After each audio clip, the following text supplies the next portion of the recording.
Good morning and welcome. My name is Jane Dolan. I'm the president of this board, so I welcome my board members present here. We may have one online, but not sure if he'll have internet access. So I understand there was this voice that said the meeting is recorded, so I wanted to put that on the record. And I will ask Mr. Diokstein, has everyone who wishes to be logged in accepted? Yes, everyone's been let in online. Thank you, sir. With that, I will officially call the meeting of the Central Valley Flood Protection Board of Friday, November 15th, 2024 to order. First item of business is to establish attendance and quorum.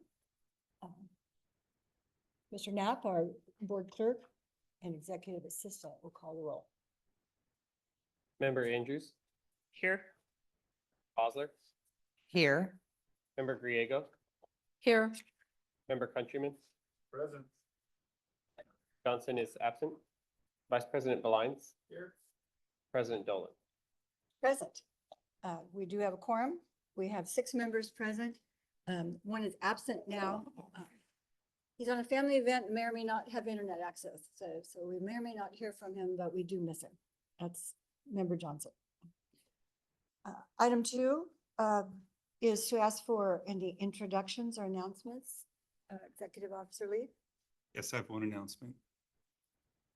We welcome Travis Comstock as our newest engineer in the Sacramento levee section. And he stood up without being asked. Thank you, sir. He joined us last week. Travis was a student intern for the last 3 years in the State Water Resources Control Board's Clean Water State Revolving Fund Unit, where he helped applicants get funding for large projects such as wastewater treatment plants. While at the Water Board, Travis worked with the EPA on a year-long project to assess Californians' clean water needs and gained permitting experience. Prior to working for the state, Travis was an intern with a private consulting firm assisting with transportation and geotechnical projects in the greater Sacramento region. Travis recently graduated from the Sacramento State University with a bachelor's degree in civil engineering, where he focused on water resources, and he is currently pursuing his EIT license. Welcome, Travis. Wow. Well, welcome aboard and thank you. That's an history there at activities. You must have started when you were a Boy Scout. Thank you. Anything else? That's it. Anyone else have any announcements? Item 4 is the minutes, but there are none. We had a short meeting. We usually meet the 4th Friday, so these are not ready, so no minutes.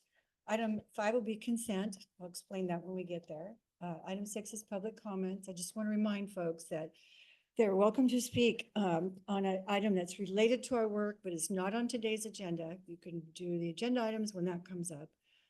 I prefer, but I don't require that you fill out a speaker card, which is on the table, and that those are online at the time of this item. You need to raise your hand. Item 7, we have a written submittal of legislation. Item 8 is a placeholder only today. We always put that on there, but there will be no Army Corps specific presentation, but they'll be part of item 9, board items. There are 3.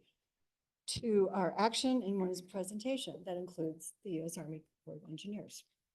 Item 10 are 2 matters presented by DWR. 1 is a submittal and 1 is an overview that we're looking forward to. And I see we are fortunate to have Deputy Director Laura Hollander with us this morning. Item 11, we have staff reports submitted of monthly activities of our various branches and divisions. 12 is when board members provide comments of activities, meetings, events, committees, ideas. Item 13 is upcoming meetings will be announced. There is no closed session today, so there'll be no closed session report. And I expect, and then we will adjourn. Any comments, additions, or amendments to that? Basically to staff. Okay, then we'll go. Ready to go to the agenda then. We'll just skip those that have already taken action, like roll, announcements, reviewing the agenda, minutes, and we'll go to item 5. This is a consent item. There will be no presentation, no discussion unless someone wishes to remove it. Board member or someone who's interested. It is to approve permit number 19756. It is a new bridge over Little Chico Creek in the city of Chico, Butte County. Does anyone want to remove it? It's something that's been vetted. Just want to let you know that. Anyone want to remove it? I see not. Is there a motion from a board member to approve the item? I'll move to approve. I'll second it. Motion by member Countryman, second by member Bosler. Please call the roll on that vote. Member Andrews, Aye. Clerk, Aye. Member Griego, Yes. Member Countryman, Yes. Secretary Johnson is absent. Vice President Belines. President Dolan. Yes. The motion carries. 6 in favor, 1 absent. Member Countryman? There was only one item on consent today. Yes. I know what you're gonna say. What's happening to all the permits? Are we processing? I mean, we have a big backlog of permits and we got one on consent calendar. What's happening? Well, many items go through the executive officer, forgot what it's called, delegation. And some are, as we heard last meeting, waiting for the Army Corps' response to their part of it. I didn't see big backlog. Some of the issues are that the permit applicant has not provided appropriate information. Do you remember that discussion? Okay, maybe when we get to reports or we could ask for explanation. Well, we do receive the monthly reports. Yeah. With the charts of what's in, what's out. Okay. Anyone else want to comment on that? No. Item number 6 is public comment. Do we have any speaker cards? We have two. We have 3. I'm going to take them in the order I wish. That's the way it goes. First up is Ms. Guston. And because you're all way back there, I'm going to say second is Nancy Kisker and then Tom Edgar. Good morning. We Good received an morning. email from you as well yesterday. Okay, for the first time ahead of time. Wasn't doing it this last night. Brenda Gust. Good morning. I'm here to voice your residents' request to hold a workshop specifically dedicated to the Army Corps American River Erosion Contract 3B. I'm hopeful that today we will hear this workshop is scheduled on the 2025 calendar. As board members, I appreciate the vast amount of evidence you must investigate to determine what is best to protect our region from future flooding events, and the need to trust your colleagues that you depend upon to provide necessary data to make wise decisions. I also must trust that you have our best interests in mind. I respectfully request that you, as our local agency and the non-federal lead agency of Contract 3B, will speak on our behalf. Therefore, I request the following. 1, that we be apprised of the process in place that determines when Contract 3B will be scheduled for a workshop and public hearing if we do not hear today of such date. 2, that your staff require your partner agency, the Army Corps of Engineers, to provide answers to the simple question asked numerous times. How many trees and surrounding habitat must be removed due to erosion control, and how many must be removed due to construction methods?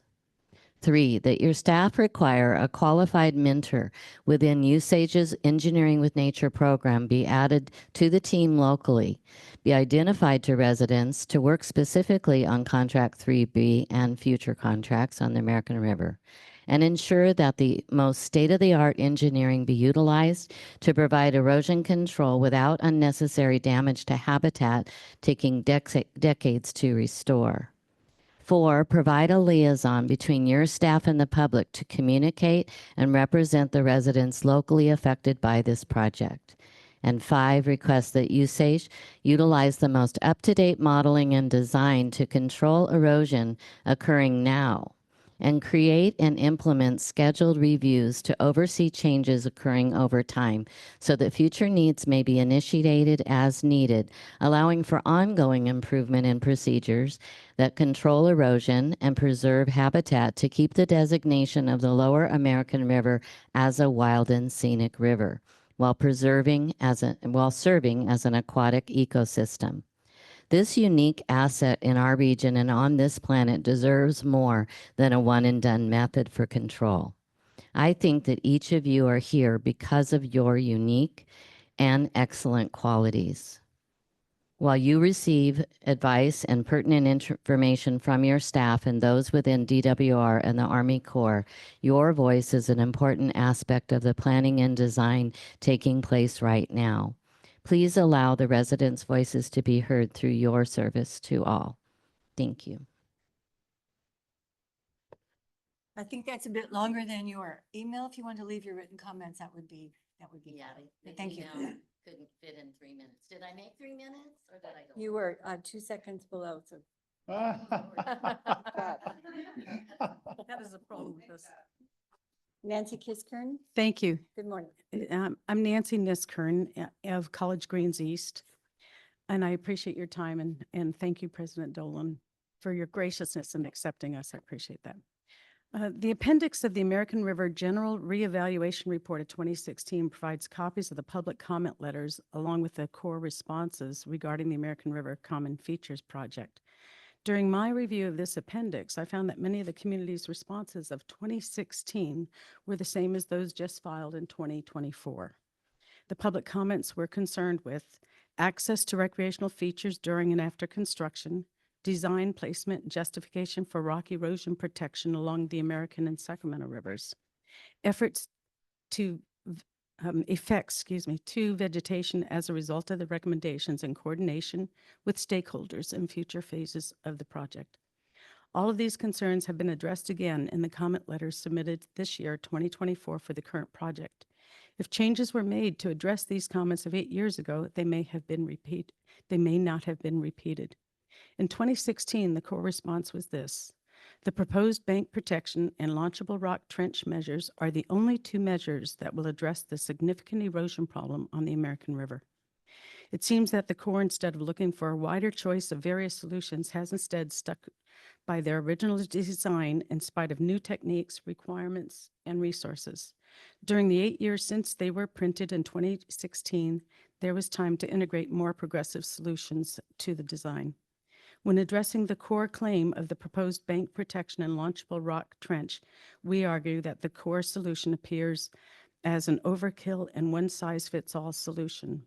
Further, the response in 2016 flies in the face of the requirements for robust alternatives and new mandates for nature-based solutions.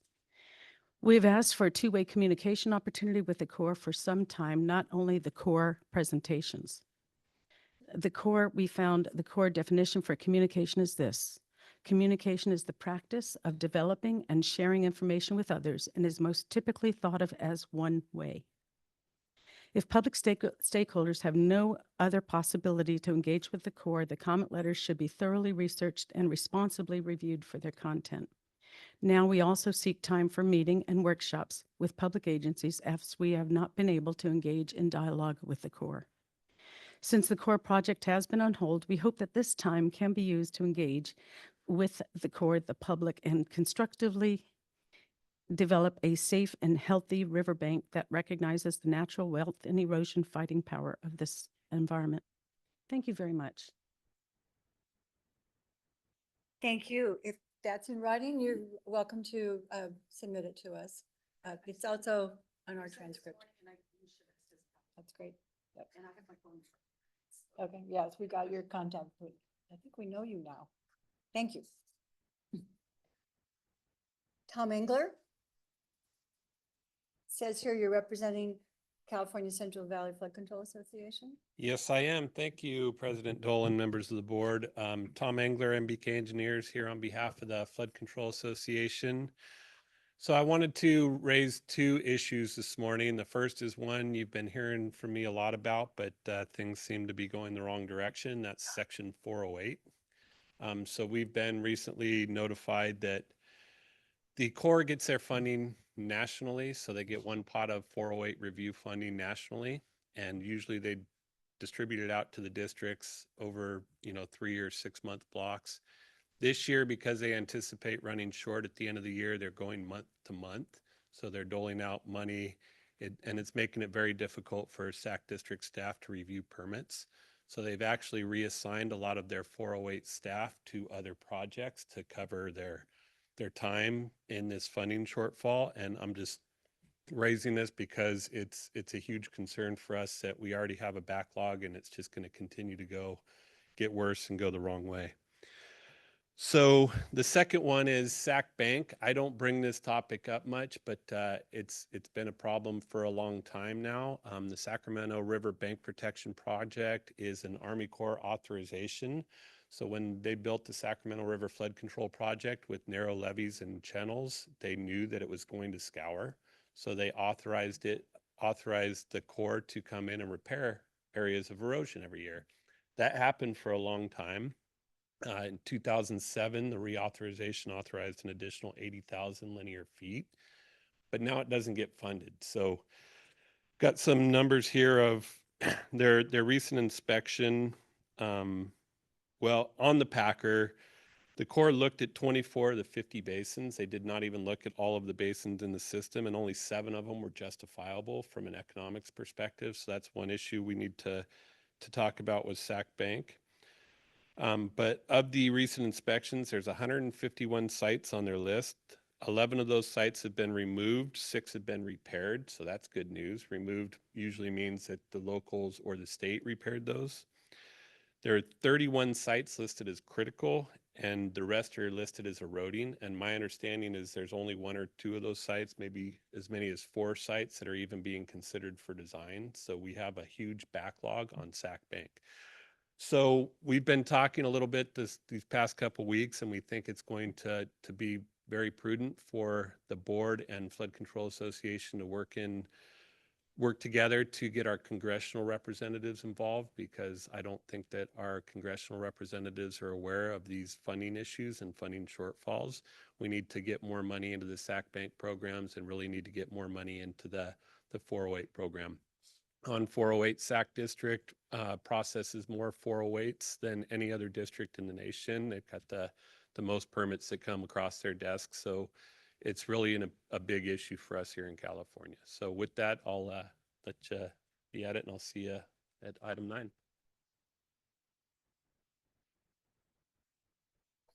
You were over by 8 seconds, so I didn't want to stop you. Your topic is very important, and I see that our staff has taken note.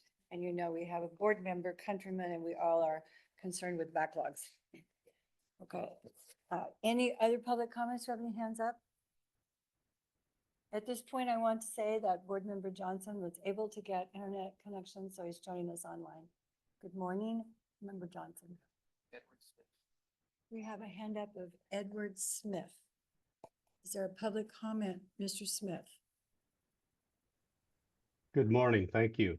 I'm sorry I can't be there in person, but I recently contracted COVID, so I decided to stay home. This is my first meeting of the Flood Protection Board. I appreciate the opportunity to provide comments. And I recognize that this work has serious implications for human safety and natural resource management.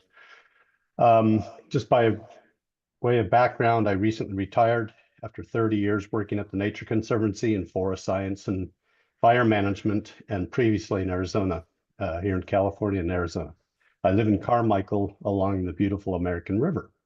From my experience in forest and fire management, I know a thing or two about the role of risk assessment and disaster preparedness, determining where you're likely to see across 100 million acres in California.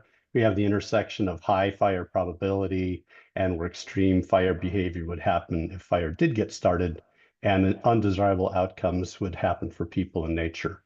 This has direct transfer to flood protection, and I would like to provide some comments on the erosion protection along the American River that is being implemented and proposed.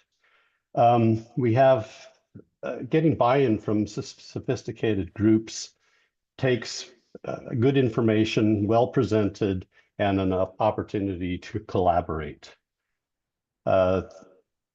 Everyone has to roll up their sleeves, share the science and policy governing their work, and put aside positional differences to collaborate on practical, cost-effective interventions, and then implement projects and monitor the results.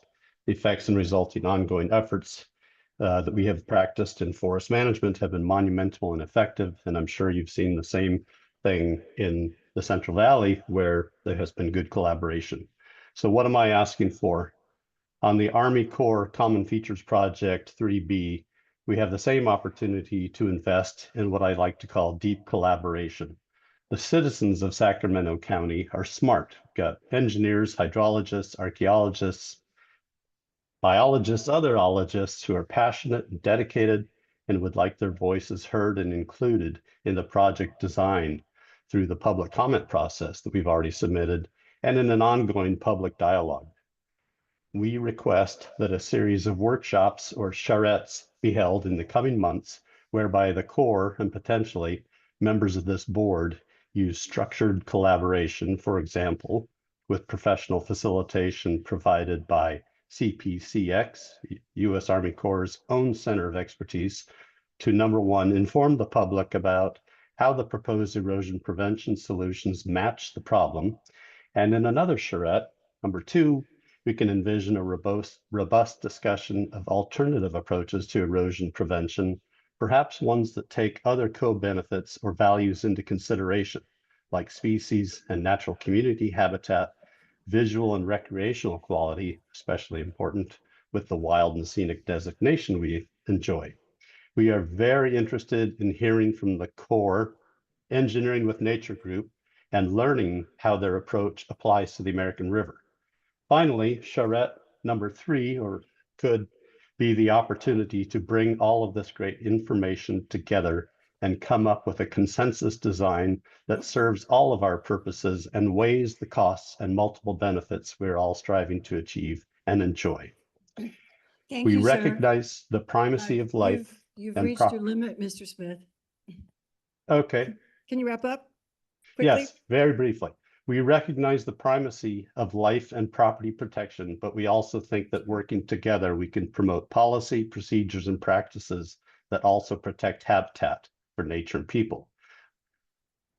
Thank you very Thank much you. for the opportunity to comment. I'm happy to send this as a email attachment. If you would send that to our board clerk, that we all would receive that. Yes, you can do that if you wish. Thank you. Great, thank you very much. Any other hands up? No other hands up? Anyone else in the audience? All right.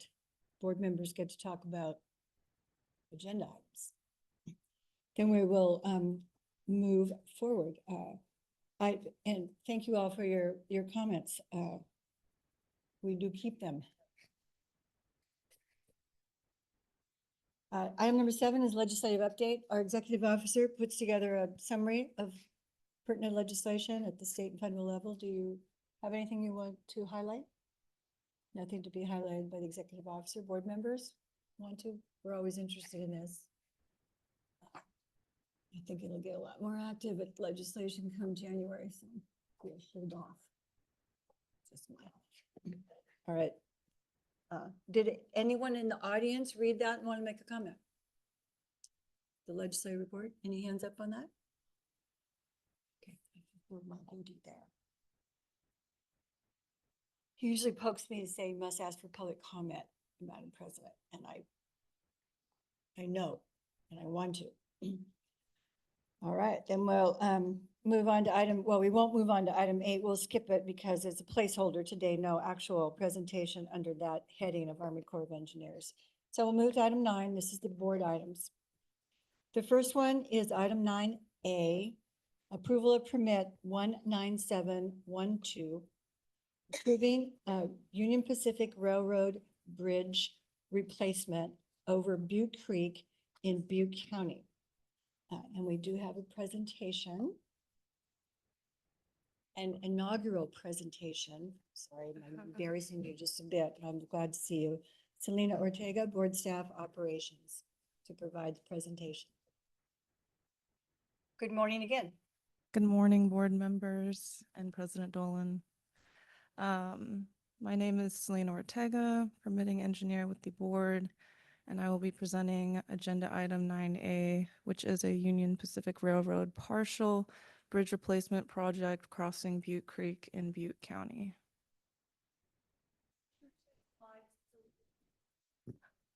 This is much better. I can hear myself very loud. I'm sorry? I'm sorry? Okay, okay. Um, all right, UPRR is seeking the board's authorization to remove a segment of an existing dual-track railroad bridge that crosses Butte Creek just south of the city of Chico and replace it with an updated structure at the same location. The replacement bridge will be 7 spans and longer than the bridge segment that currently exists. The board has the following authority for this project at the location. The highlighted Title 23 sections are directly related to the reason that we are having this hearing. The existing bridge was constructed in 1906 prior to the adoption of the flood control plan in this area, exempting it from the need for a permit, but the updated design proposed today requires one. Since the proposed project does not meet 2 of the bridge standards, namely Title 23, Sections 128A3 and 128A16, the applicant has requested a variance to be approved by the board members. Pursuant to Title 23, Section 11B, when approval of an encroachment requires a variance, the applicant must clearly state in the application why compliance with the board standards is infeasible or not appropriate. And so Union Pacific Railroad is being represented by Michael Clary, Senior Project Manager with Jacobs Engineering, who is attending remotely and can answer any questions the board may have related to the variance request. The following slides are to get an understanding of where the project is located. This location map shows the project is approximately 9 miles south of City of Chico. And this vicinity map shows the existing UPRR line running parallel to Midway Road and its relative location to the 2 federal levees shown in red. And the replaced bridge segment is located outside of the levee section on both sides of the Butte Creek. And Butte Creek is the only stream that contributes to the flood flows at this location. So the site map shows the existing conditions at the project location. The project is replacing bridge segment C, and segments A and B are to remain. Please note that the alignment of the bridge is not perpendicular to the Butte Creek channel. Also to be noted is an at-grade crossing immediately south of the bridge.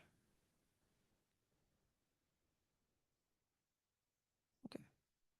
Now for staff's analysis of the existing conditions at the site. The bridge segment to be replaced consists of 11 spans with 10 in-channel bents and a 165-foot-long timber structure that is currently unpermitted. This segment has a freeboard of just over half a foot between the lower chord of the bridge segment and the design water surface elevation.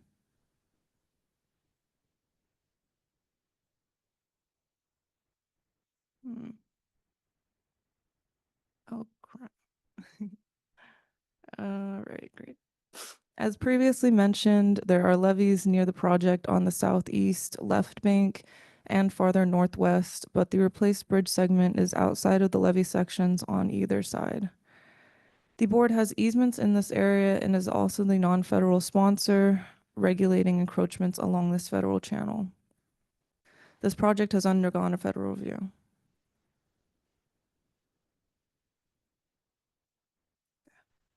The site map shows the proposed conditions. The blue dotted lines represent the UPRR right-of-way, which staging areas will be located within. The red lines represent the existing bridge, the center line of levee, and approximate toe of levee. And the green lines represent the proposed project, which is only a segment of the existing bridge and will be extending further north. Moving on to the staff's analysis of the proposed conditions at the site. The proposed replacement bridge design shown in red is overlaid on the existing features. This project will replace bridge segment C, while segments A and B are to remain, and the proposed replacement structure is a longer 7-span, 204-foot-long concrete bridge and includes one new abutment. The new bridge deck will be approximately 4 feet deep and 17 feet wide. And the proposed freeboard is less than 1/16 of a foot, but reduces the number of bends in the floodway. The freeboard is a result of the lower low chord elevation and lower design water surface elevation and will be discussed in the next slides. It is also worth noting that the lowest low chord section of the existing 3-segment bridge is in segment B.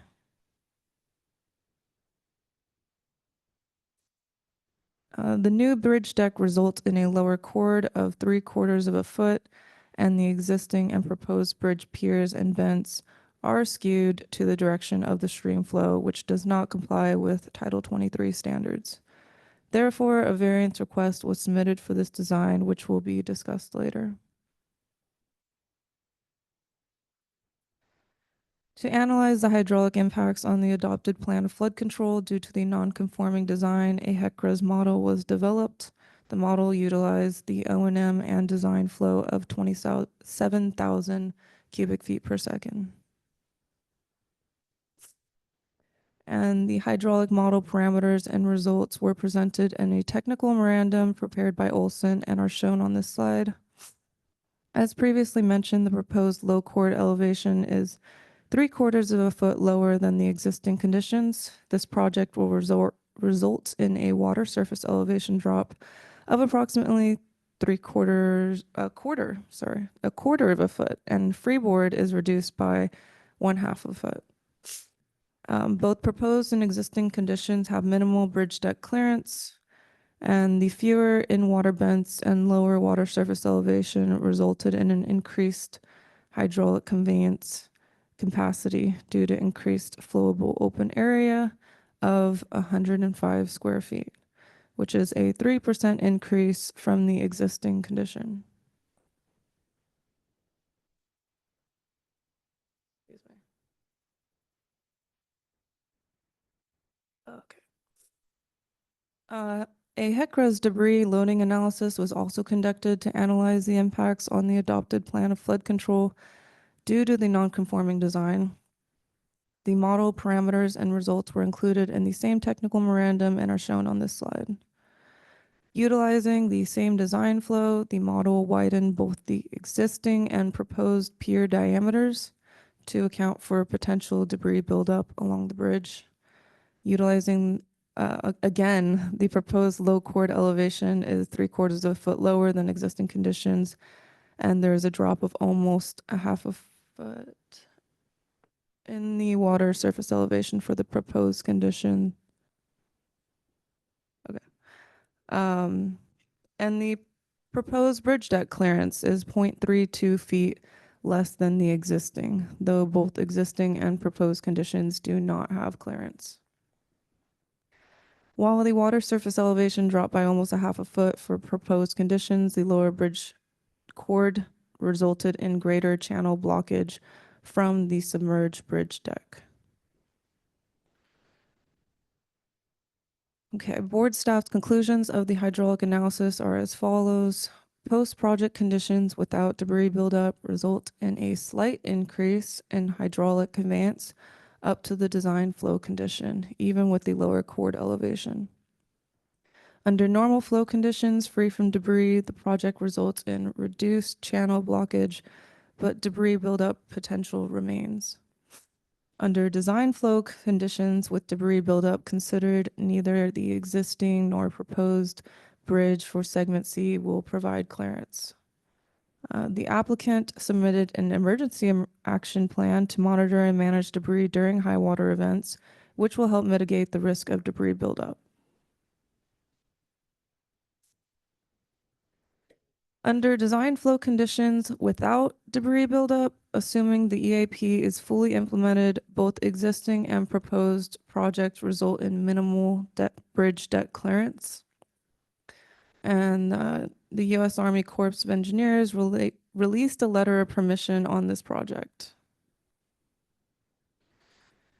The bridge segment to be replaced is located within the federal channel, but outside both levee sections, so no potential adverse impacts to the levees are expected. Since the project is a sufficient distance from the levees, a geotechnical investigation was not required.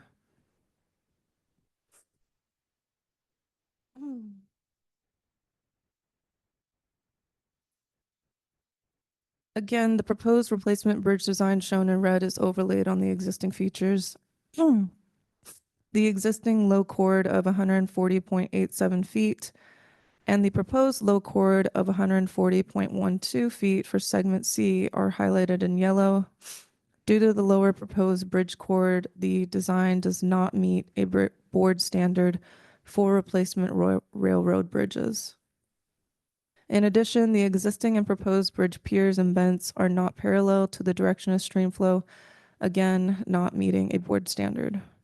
And due to the concerns for potential debris loading, the design did not qualify for a waiver to the standard.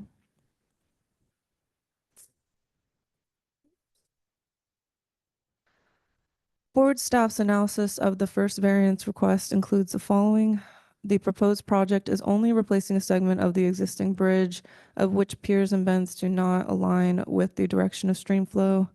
This does not meet Title 23, Section 128A3 standard, which states bridge piers and bents within the floodway must be constructed parallel to the direction of stream flow, and the purpose of this standard is to reduce channel blockage.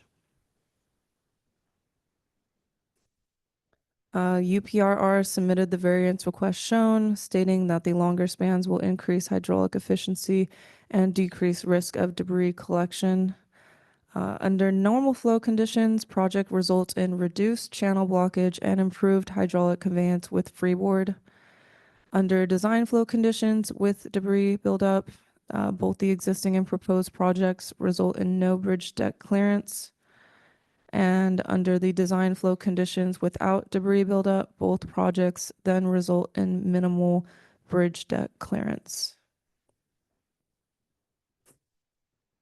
So to help mitigate the risk of debris buildup, a long-term EA emergency action plan was submitted to monitor and manage debris during high water events.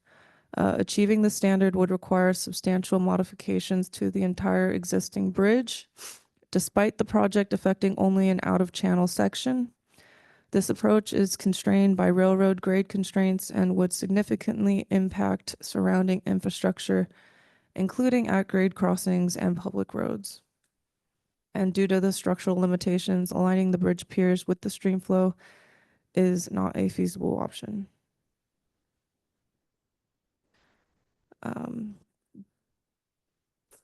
Board staff's analysis of the second variance request includes the following. The longer bridge span design requires deeper girders, causing a lower bridge chord than the existing, which does not meet Title 23, Section 128A16 standard for replacement railroad bridges. This standard states that a replacement railroad bridge's low chord elevation cannot be lower than the existing bridge low chord elevation. However, the same standard does specify that railroad bridges are not required to have a specific amount of clearance above the design flood plain. And the intent of the standard is to not create a greater potential for debris blockage during high water events than already exists. UPRR submitted the variance request shown, stating that meeting the standard would be infeasible due to the grade constraints associated with railroads. The existing at-grade crossing just south of the bridge adds to the constraints. In this case, they also reference the increased hydraulic conveyance from removing the in-water bents. To meet the low chord standard, an increase in abutment fill within the stream channel would be necessary, causing more channel conveyance blockage. The following is board staff recommendation on the variance request. Staff agrees that the post-project conditions result in a higher flood flow conveyance, but the debris accumulation concerns remain. To mitigate the debris loading concerns, UPR submitted their long-term EAP on November 1st, 2024 to be implemented, and that will be included as a permit condition. The Corps review did not object to the project. Therefore, from a flood control perspective, with the US UAP in place, board staff recommends the approval of the variance and permit. And more information regarding U.S. Army Corps' review is as follows. The Corps conducted their federal review on the impacts of the bridge segment replacement to the Butte Creek Channel and determined that the post-project conditions would not be injurious to the public interest and will not impair the usefulness of the project works. Their review accumulated with a letter of permission that will be incorporated into the issued permit. And board environmental staff has determined that the project is statutorily and categorically exempt from CEQA. Based on staff's analysis of the proposed project, it is recommended that the board take the following actions. 1, adopt the CEQA findings, approve the variances to board standards 128A3 and 128A16, and the permit as provided in the staff report. And lastly, direct the EO executive officer to file a notice of exemption with the state clearinghouse. That concludes my presentation. I'm happy to answer any questions regarding the board staff's findings. And if no questions, UPRR is being represented by Michael Clary, Senior Project Manager with Jacobs Engineering, who is attending remotely and can answer any questions the board has related to the proposed project. Thank you. Thank you for that very thorough presentation, and the slides as well were great. I have just a bit of familiarity with this. I would say that the community of Durham would like to be recognized before the city of Chico because it's closer, but that's all right. Oh, That's just my. I'm my sorry look at that And we I were just going wanna for the point out major that guys. adjacent to this, and I can't remember if it's to the west, I think it's to the west. The county of Butte had a permit before us and did construct a newer bridge much higher because of flood. And this is a 118-year-old wood frame bridge that just collects dirt and vegetation. And it's well overdue. Mhm. I'm already saying how I'm going to vote, but you're asking us all to vote yes. Board members have any questions, comments? Member Countryman? And then member, I didn't quite understand why the bridge piers couldn't be oriented in the direction of flow. Could you expand on it? I can expand on that. Yes, my understanding was they thought that issue would be mitigated by the increased hydraulic conveyance from having fewer piers and vents. But for further explanation, I will open that up to the Michael Clary. You want Mr. Clary to say that? I think it's because it would require redesign of the railroad. Yeah, It's had that orientation since 1906. that But is also Mr. a large Clary, part do of you it. want to respond to board member Countryman's question? I hope you heard it. If Michael Cleary could raise his hand, we have many Michaels in the chat. Oh, the Michaels don't want to give last name?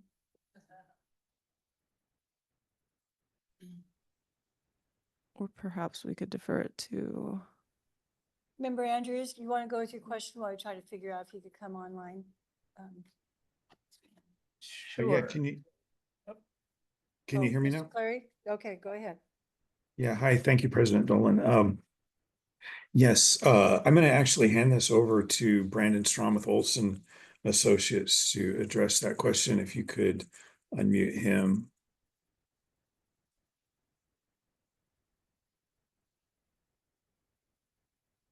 Brian Strong of Olson? Brandon Strom, yes. Brendan, okay, misheard. Yes, Brandon Strom. Can you hear me? Yes, sir. All right, great. Yeah, Brandon Strom Olson. And yes, so the span, yes. So to change the piers so they're skewed would cause a redesign, but they're matching the existing perpendicular bends to the track, and to avoid the existing substructure, they utilized uh, just matching what was out there today.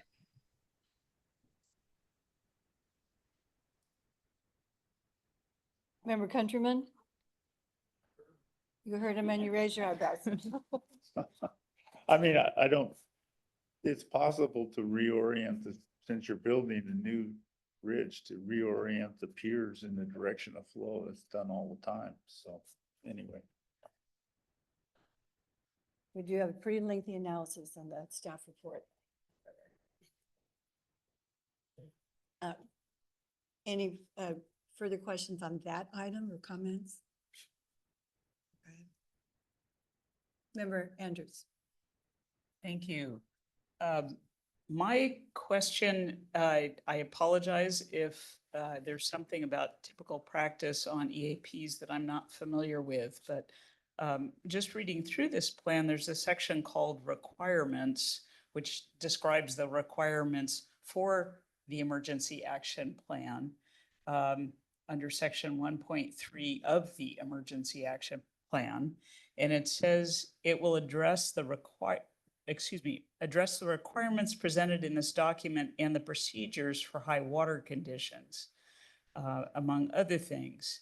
And yet when I read the emergency action plan, there is no mention of actual activities during emergency conditions. Is the intent to augment the existing EAP to address the stated requirement and certainly desirable aspect of the EAP that it specify actions that would occur during emergency conditions?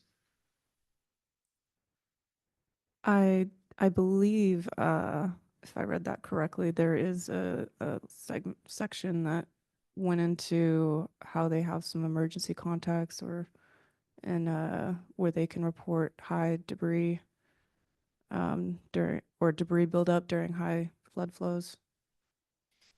I saw that as well. Oh, okay. And it says they can do that. Extended forecast of future Butte Creek water levels and precipitation can be monitored. There's nothing about shall be or shall be, current conditions shall be monitored, or that specific actions would be taken Okay. under specific conditions. And I know your slide 25 did specify that there would be, let's see, that the EAP would address debris loading and removal during high water events. Mhm. But the during high water events aspect is not reflected in what was provided in any way that I Okay. could see. Okay, I will have to review that, and perhaps Steve has more to. Mr. Lamb might say that. So it does say that it submitted an EAP. So where is it? Mr. Lamb. Good morning, Steve Lamb, Central Valley Flood Protection Board permit meeting section. So we will be applying a condition that within the permit that says that they must remove debris during high flows. The emergency action plan is that mechanism by which they will undertake that. So the monitoring will be done by the levee district and reclamation board. If there is high water, they will be notified and have to actuate this emergency action plan. We can work with UPRR to see if we can add something to your suggestion for sure prior to permitting. But that's kind of the understanding we've taken through this, is that the permit condition is that instrument to really hold them the line to get the debris removed. Thank you. I appreciate that that's there. It does seem like a critical piece of actually providing the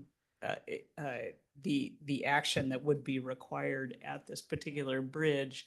I don't know what people's experience is of having EAPs that don't actually incorporate a condition like that from the board, but it seems to me, staff would be grabbing an EAP during an emergency and not seeing that unless it does get amended. Probably they cannot be forced to include it. But I do think recommending that they do so would be valuable in terms of effectiveness during a high water event.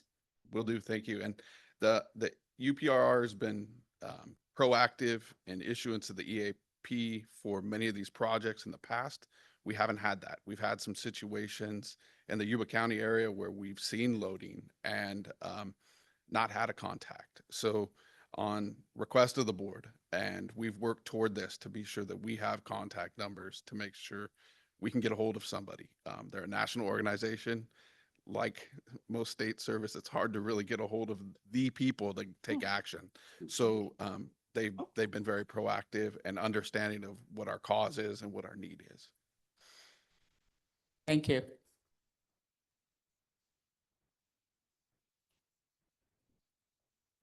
Thank you for identifying that. I did see the EAP, but I don't have the depth of knowledge that you do. So thank you very much. It seems that we need to note that when we get to the point of making a motion. Just saying. Anything else from board members? Anyone in the audience wish to comment on this item regarding a permit to replace a bridge? Any more hands up? No hands up? All right.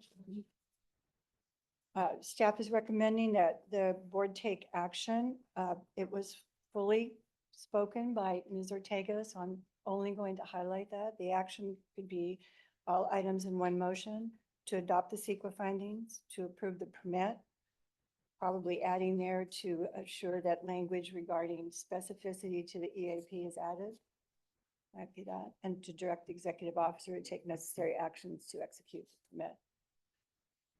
That would be a brief restatement of the action being requested. Is there a motion? I'll make the motion to approve the recommended action. Member Griego makes a motion to approve. Is there a second?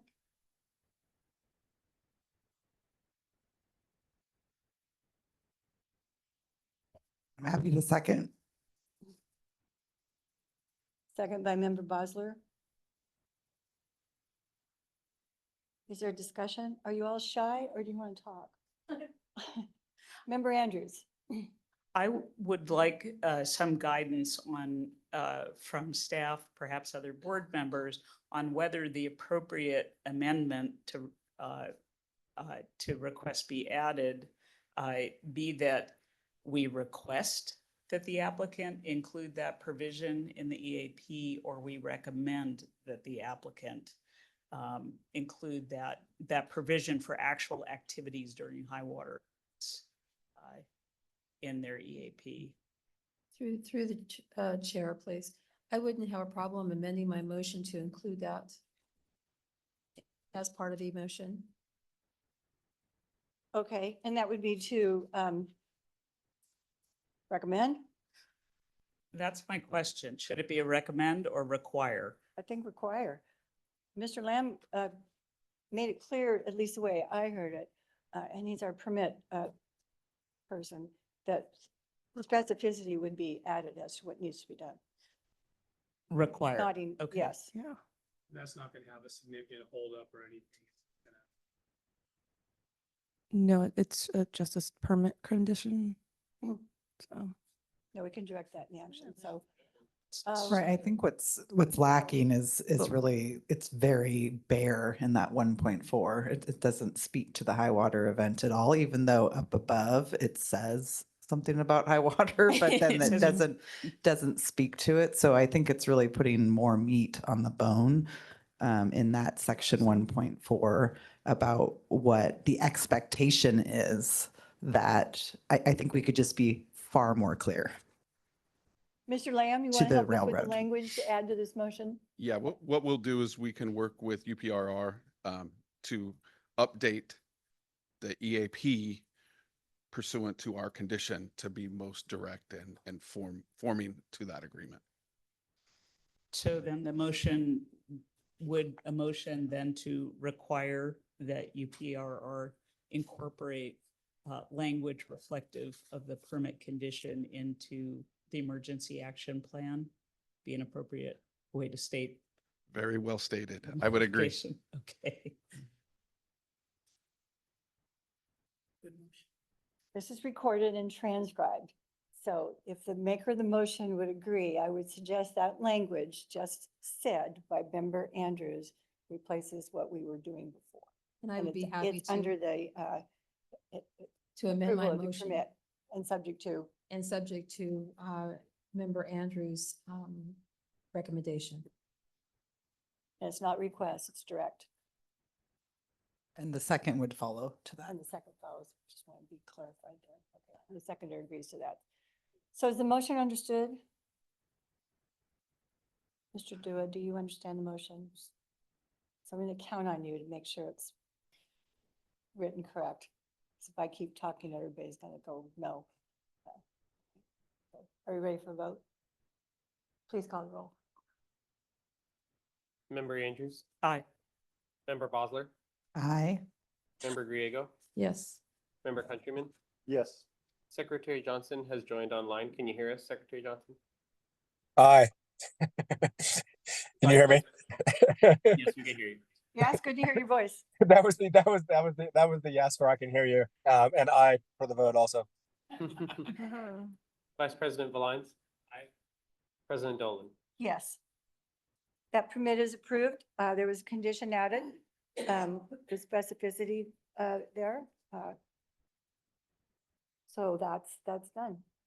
Nice job. Thank you, Mr. Lamb. Thank you, board members. And thank you, Board Member Andrews. Made it better. It's our job. Okay. The start of this agenda, which was posted, says the items listed may be considered a different order at the board president's discretion. So the board president is going to take this discretion. We're going to move to item 10, the Department of Water Resource items. The first one is a written report. Does anybody want to discuss the written report? For the last 4 months, we've received it and thanked DWR for submitting that. There is no presentation on that one. Anyone want to talk? Any public comment on the written report from the Department of Water Resources? Audience? Member Bosler? Well, I just wanted to say I was very glad to see about all the activities that were happening in preparation for the winter season. And I was telling Board Member Griego that I was driving my car last night when the emergency warning system came on in my car about Butte County and the burn scars. So just a really ever-present reminder of all the work that happens before the rain starts coming, especially in these areas where there's been really catastrophic changes to the landscape. So just appreciative of all the work everyone's doing. And I know it's always a slog and they're always under-resourced, and just important for us to keep talking about how important all of the different aspects, of course, the infrastructure improvements that we spend the bulk of our time talking about, but also these other actions like emergency plans and also these preparation actions. Thank you for highlighting that. And you sent me a text to ask if I was okay in my county. Yes. So a lot of pre-flood season work that's being done. And now we add the fact that burn scars across our hillsides can cause an awful lot of sloughing of just dirt. So the work that was done there, and I thank the crews while they were there because they came through. I saw them. Good. Anything else? Thank you for bringing that up. Any hand up for the written report? All right, we will go to item 10B. We are honored to have Laura Hollander, the Deputy Director for Flood Management and Dam Safety, to do part of the presentation, and then Mr. James Newcomb, Deputy Director of Habitat Restoration, who is online. So you go first, is that right, Ms. Hollander? Sounds good to me. Thank you for being here. We're very interested in hearing this. Well, good morning, President Dolan and members of the board. I'm Laura Hollander, Deputy Director of Flood Management and Dam Safety. I've served in this role formally since May, but in acting capacity since January. But I've been with the department for 12 years, and I think I've worked with many of you in former roles as an attorney and a policy advisor. It is my pleasure and my honor to continue working with the board in my new capacity. It's very humbling, very honored to be here.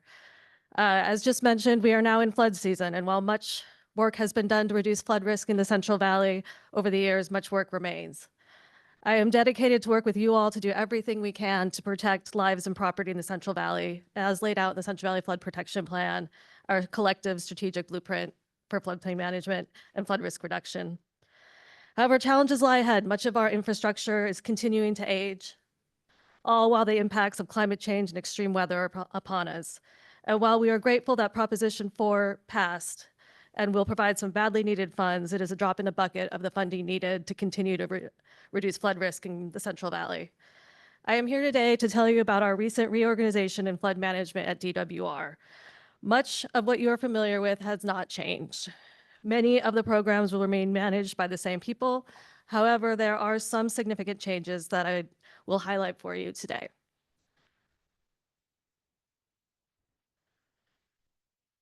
First and most significantly, the Division of Flood Management has been split into two divisions. We now have a division of flood operations and a division of flood planning and improvements. This was done due to the size of the Division of Flood Management. The division has grown quite large, and adding additional leadership capacity by splitting the division will help with span of control and provide additional avenue for leadership growth and succession planning. My vision and goal is that these two divisions will work very closely together as they already have been. I do want to say at the outset what a pleasure it is for me and an honor to work with my dedicated team in both divisions. They are very dedicated to the mission of public safety and very passionate about reducing flood risk. They have been committed throughout the lengthy activation we had in 2023 with the storm events of that year and throughout this reorganization.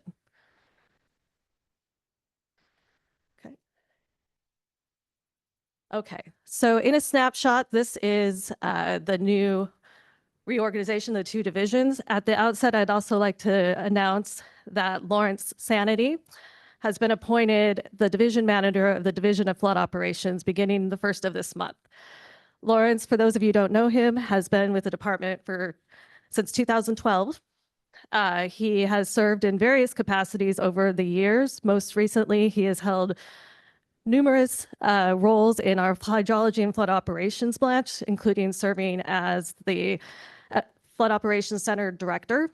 He has also been, in 2021, he took a role as a department drought coordinator, organizing our department-wide drought response. He has also previously served as the Operations Support Section Manager and the manager of the Flood System Analysis Unit. So welcome aboard, Lawrence. I'm very grateful for your taking on this new role. All right, so the first division I'll talk about is the Division of Flood Operations, just mentioned, led by Lawrence. The Hydrology and Flood Operations branch is in this new division. That's where the Flood Operations Center lives.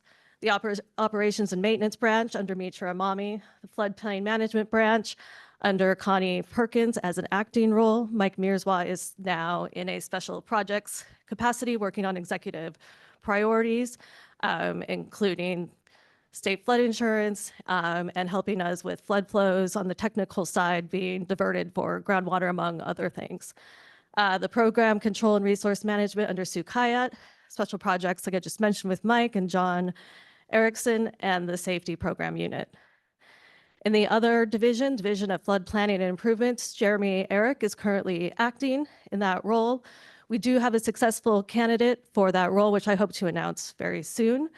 In that division, we have the Flood Planning Branch, which houses the CVFPP, the RFMPs, statewide flood planning, among other things, and our statewide Flood Financial Assistance Branch, which houses many of our local assistance programs. So to go just a little bit deeper, we've put all these slides in here just saying, so folks, if they want to print this and refer to it later, has all of our programs in it. So I won't go over all these programs, but this shows the sort of the breadth of work of the Hydrology and Flood Operations Branch. This is where our snow surveys are, a lot of our forecasting, inspections, just many things go into Jeremy Hill's shop. Next slide is our Flood Maintenance and Operations Branch. This is all of the state plan of flood control maintenance and operations that we are responsible for as the state. many, many programs in here as well. Floodplain Management Branch. This is a lot of our NFIP, our risk assessments, community assistance, risk awareness branch. In the other division, the Division of Flood Planning and Improvements, led by Chris Williams, is the flood planning branch, as just mentioned, or the CVFPP. We're working on the 2027 update to the CVFPP, the RFMP's statewide flood planning and technical support group. And then we have our flood projects branch under Todd Bernardi. This is our urban flood risk reduction projects that we partner with the Army Corps on. Our flood financial assistance branch, this is a highlight of all the programs that are currently in this branch. So this includes small communities, our statewide flood control subventions, and other programs. And that is all what I have for you today. Again, I'm grateful to be here, happy to take questions. I know James Newcomb, Deputy Director, is up next, so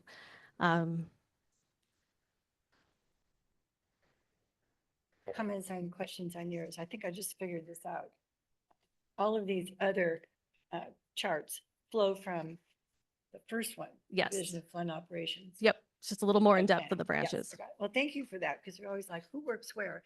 And Yeah. now we have this in a readable form as opposed to 14 by 24 inches. Yeah, no, thanks to my staff for putting this together. I appreciate it. Thank you for that. Member Bosler? Yeah, I just want to thank you for being here and delivering this to us. I know in talking with people in the field, there's been a lot of interest, and so this is really great. I also think it's really important, and I appreciate your leadership in really putting thought into how to redesign this unit. I think these things do need to happen periodically because the world changes and we need to realign and organize our structures to better serve the mission. And it's really a complex one that DWR has. We have so many different roles that we play in the area of flood protection, from asset owner to planner to helper to the technical assistance. And so it's just really important for the public and the people that need to work with the department and the state to really understand how that's organized. And so just really appreciate your transparency and communication and leadership. Thank you. Absolutely. Thank you. The words right out of my mouth. Member Countryman? Yeah, I want to thank you for being here also. I've had the great fortune of working with many of your leaders in your organization. You really have a first-class team to work with. Grateful for that. What's the outlook for your funding? Well, it's you can add ours as well. yeah, it's the budget outlook is not great. I mean, it's part of what keeps me up at night is floods don't care about budgets, right? I mean, and so it's not great. You know, but we're, like I mentioned, we're glad Prop 4 passed. We're doing everything we can to try to get more funding, but there's still a tough budget situation. When will it kind of sort itself out if there's going to be reductions? When will you know that? Well, they're happening. Yeah, I'm hopeful we'll know the scope of those by the end of the year, by the sort of the January, you know, the budget, Jan 10 budget. But we don't have precise timing. It's still being worked through. Everything we know is not good news. During the time that we know that there's so much investment that is necessary for lives and property and Yes. infrastructure. So it's incredibly tough to get that message across. Yeah. Other board members? Member Bosler? Just want to follow up a little bit. And when I say the state has so many complex responsibilities around flood, I mean, one of them is there are things that are our core responsibilities around planning and protecting of the state plan of flood control. And that's very different than it is in the rest of the state.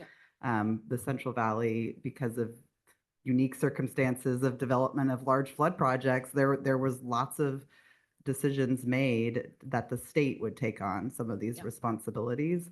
And so I think that's just continues to be important to highlight because there are so many unending infrastructure needs that the state has, but some of them are not state responsibilities, they're local responsibilities. And so it's just really important to continue to talk about the things that are ours and that we have liabilities for protecting. Absolutely. How about we take the transcript of these conversations here and send them around to people who make decisions? You could probably give us some information as to who, Ms. Bosler. Board members. This is on the first of two reorganization proposals, Division of Flood Management, Flood Operations, and Floodplain Improvements. Any hands up in the audience? You all know all about it. Any hands up online? We're going to be proceeding to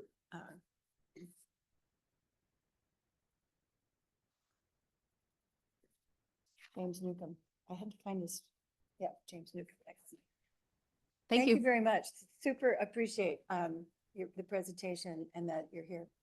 Happy to be here. And I will say, as a board representative, I get to go to lots of meetings with DWR, and Ms. Hollander is very open to that and problem solver, definitely. Try to Thank you be. for that.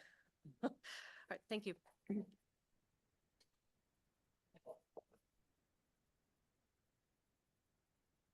I also want to note the presence of Attorney Robin Brewer, who too is all about solving problems. I would say something about putting women in charge, but I'm kind of not willing to at this point. Okay. So that's already embarrassed our next speaker. I'm sorry for that. New organization structure presentation. James Newcomb is going to do this. He's Deputy Director of this unit or branch or division, I guess. Mr. Newcomb, I hope we can see you. I'm sorry that you're not here, but I understand why. There you are. Why you're not. I've met you in person, so you look like who I met. So you're on. I'll stop talking now. Great. Thanks for that introduction. And thanks for letting me join remotely this morning. I'm on leave this week, but when Deputy Hollander said she was presenting to the board today, I wanted to have an opportunity to join her. So thanks for letting me join remotely. So really, I'm here today to discuss this newly formed habitat restoration portfolio. I liked that you sort of struggled to describe what it was because we have so many layers of hierarchy in terms of programs and branches and sections and divisions. So I'm just going to be referring to it as a portfolio throughout this presentation. Before I get into it, I want to just highlight the photo that's on the screen here. Our division manager of multi-benefit initiative, Steve Rothert, happened to be flying over Lookout Slough in a commercial flight, and he snapped this photo a few weeks ago.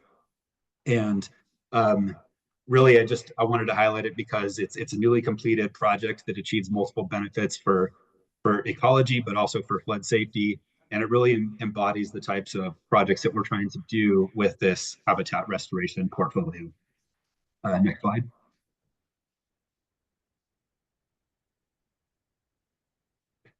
Great. So with this portfolio, it's really a collection of existing programs, and I'll admit that our vision is still taking shape, but we're really aiming to use natural infrastructure to improve ecosystem outcomes as well as public safety. And our range covers from Northern California on the McCloud River all the way to Imperial Valley at Salton Sea. And the divisions that make up this new portfolio include the Division of Multi-Benefit Initiatives, the Healthy Rivers and Landscapes Program, and the Salton Sea Management Program. Next slide. Okay, and really there's been significant organizational change at DWR, so I thought it would be helpful to orient to a previous organizational structure. So over on the left, most of you will recall that integrated watershed management was a large portfolio within DWR. In addition to Division of Multi-Benefit Initiatives, it included the Division of Planning, which really provides strategic planning for the department, including the development of the California Water Plan. That division of planning has moved under a newly created portfolio called the Statewide Water Resources Planning and Enterprise Project Management. And really that portfolio was created to sort of re-up DWR's commitment and investment into longer-term strategic planning for water in California. And then, the Integrated Watershed Management portfolio also houses the Division of Regional Assistance. That division really seeks to address California's water management challenges at the local level through both technical and financial assistance. And this program has moved to Sustainable Water Management, which is led by Deputy Paul Gosselin. And the intent here is to better operationalize groundwater management strategies throughout the state.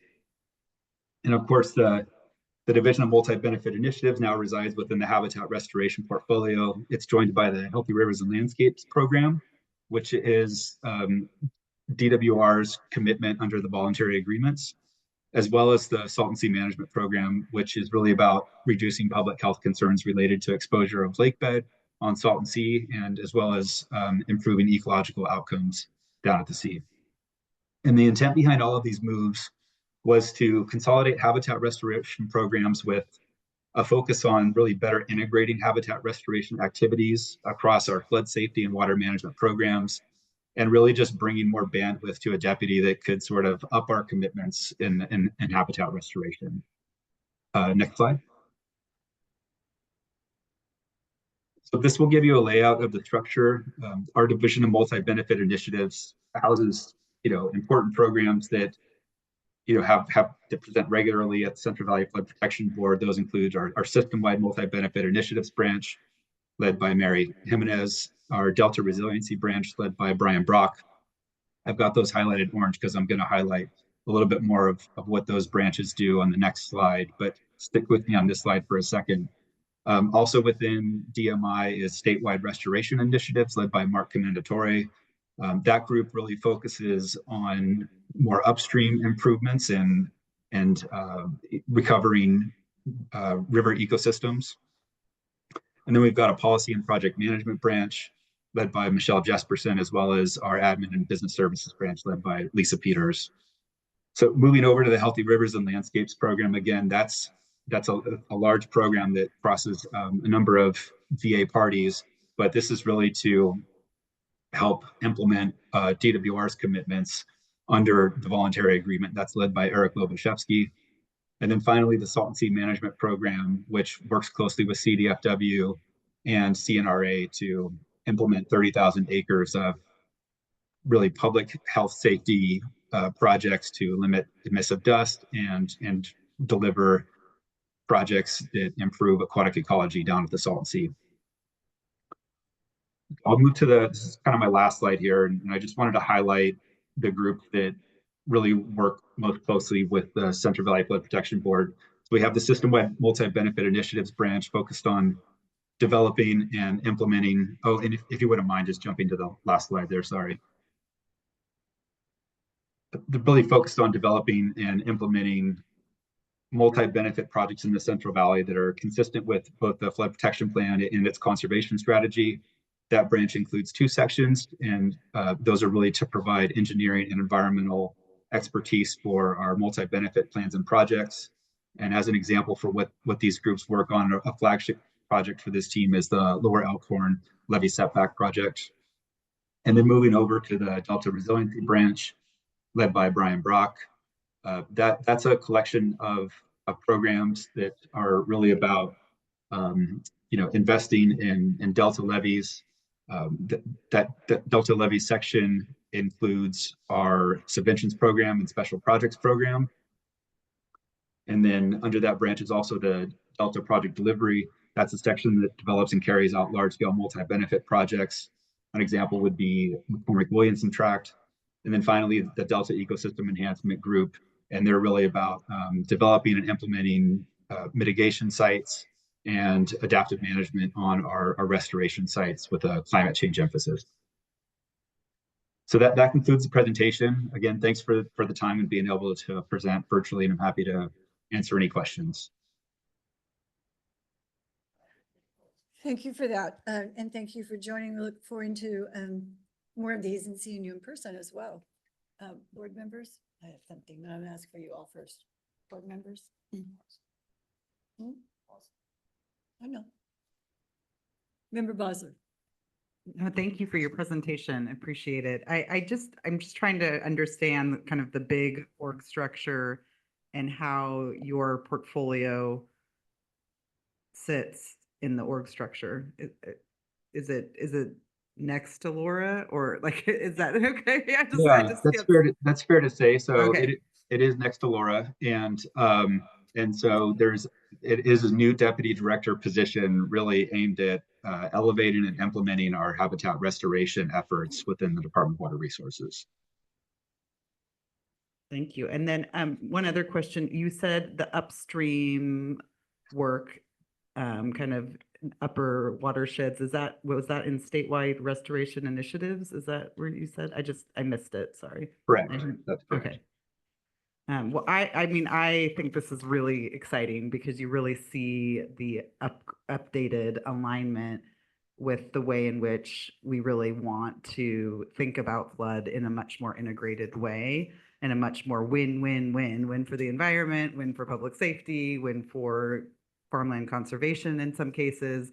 And so this is just, to me, really, really exciting. And I appreciate all the time and effort that you all put into really thinking thoughtfully about how to align for the long term.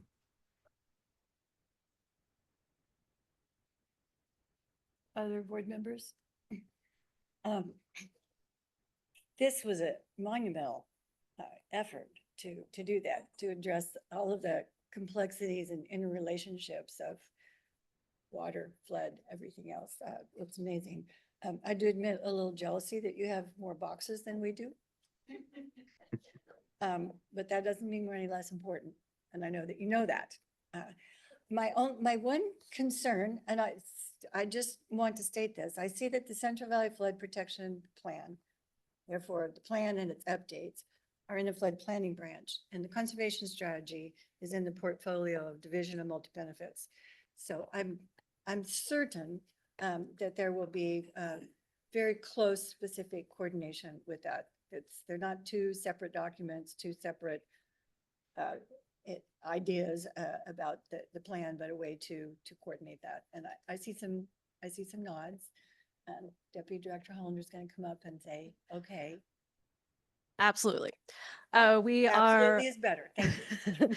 We have a matrix team with the conservation strategy team and the flood plan team. They work hand in hand together to develop all aspects of the flood plan, and including the aspects of the conservation strategy. In fact, I think they just met yesterday and had a meeting together. So absolutely. Thank you for that. I was trying to remember the word because Mary Jimenez brings it up all the time. So does Chris Williams, and it's a matrix. So everyone cross purposes. Thank you so much for being here. Thank you for putting all these charts in a readable format and the explanation. Thank you, Mr. Newscomb. Did I say your name right? I don't know if I did. Close enough. Okay. All right. Any hands up? Last call for public comment on this item.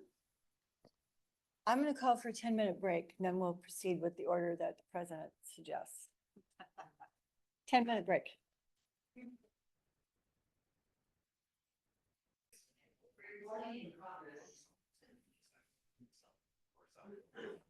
Always hate to help positive conversations, but are we ready to go? How many minutes was it?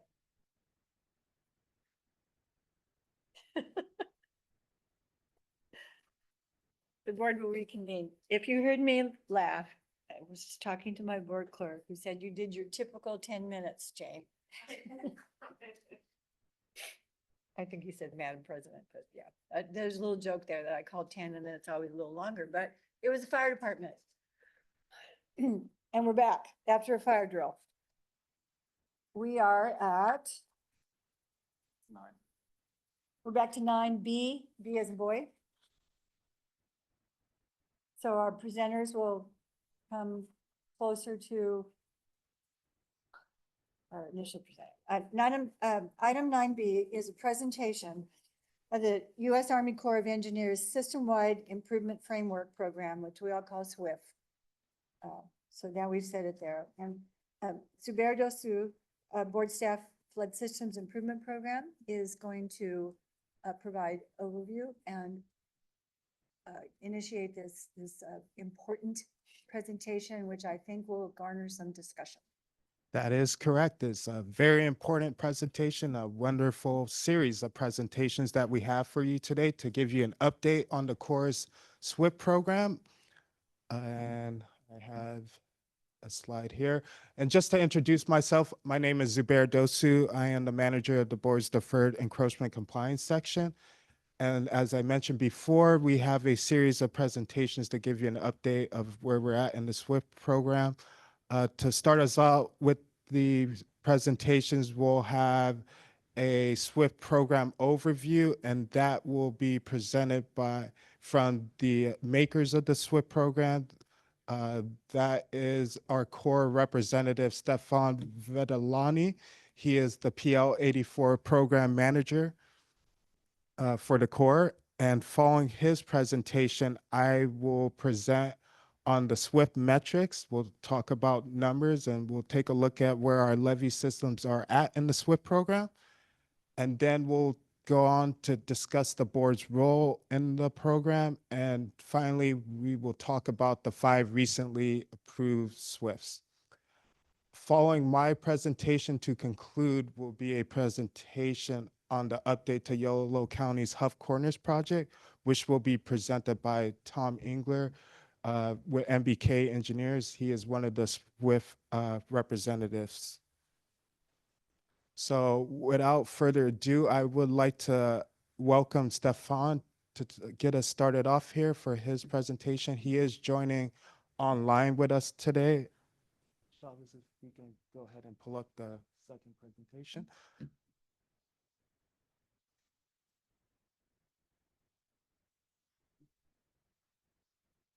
Are we going to be able to see him? We or should just be hear able him? to, just waiting for him to pop up there. Hopefully he can hear us online. Mm.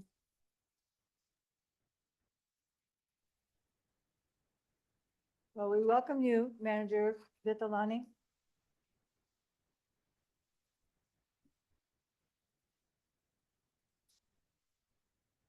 Is he on his own fire drill? Do you see him online there, Jonah? Yeah, he's unmuted. Okay. Stefan, if you're with us, can you hear us?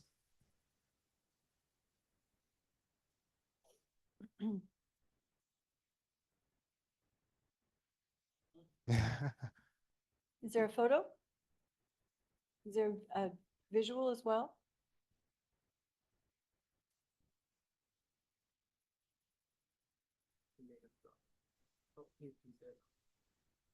I think I see a video of a person, Stefan Vitolani. This is President Dolan, and you're on. Thank you for being with us, at least online. And we went back to Zubair. There we are.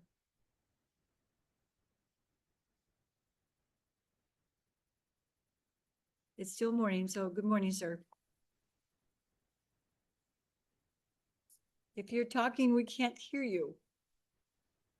What's going on? But you're unmuted on our end.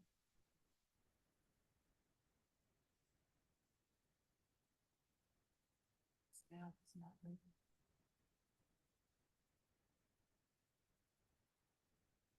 Do you have a way to call me? Just one.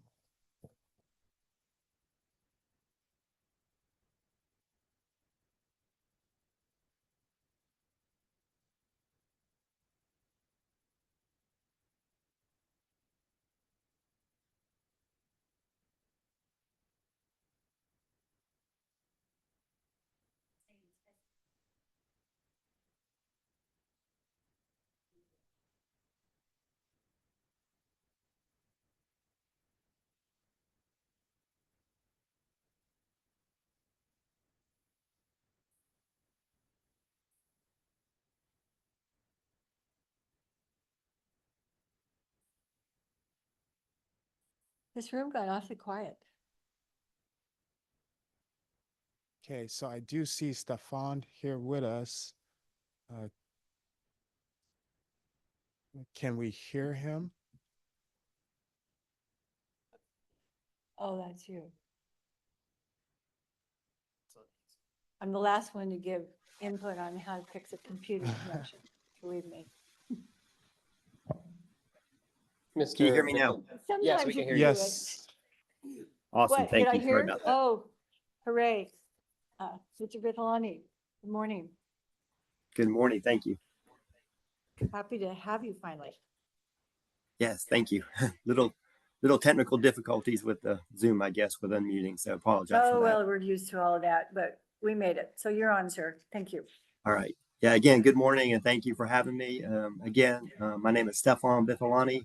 I am the Public Law 8499 Program Manager for the Sacramento District, U.S. Army Corps of Engineers Emergency Management Office. Next slide, please.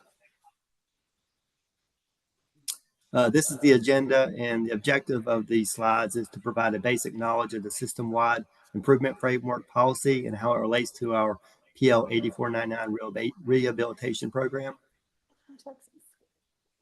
Next slide, please. These slides provide the basic overview of the system-wide improvement framework policy. The November 29th, 2011 policy is a process that reinstates Public Law 8499 eligibility for rehabilitation assistance to levies that would otherwise be ineligible. Next slide, please. It was recognized that in some instances, sponsors were facing obstacles that did not allow timely resolution of unacceptable deficiencies or have plans for extensive system improvements that would also incorporate deficiency corrective actions.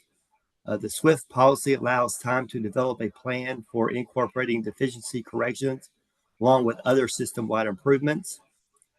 The intent is to prioritize corrective actions by correcting deficiencies that pose the highest first risk, thereby optimizing flood risk reduction. And collaboration is key to finding solutions that meet USACE operation and maintenance standards and comply with other agency requirements. There are two steps or two phases of the process. The non-federal sponsors must first submit a letter of intent to prepare a system-wide improvement framework. This letter of intent is approved at the headquarters level. Then the non-federal sponsor must prepare a SWIFT plan, and after approval at the headquarters level, they must execute the plan. The USACE districts are responsible for monitoring the sponsor's progress and determining if continued PL 8499 eligibility is appropriate. And just stay on this slide, please.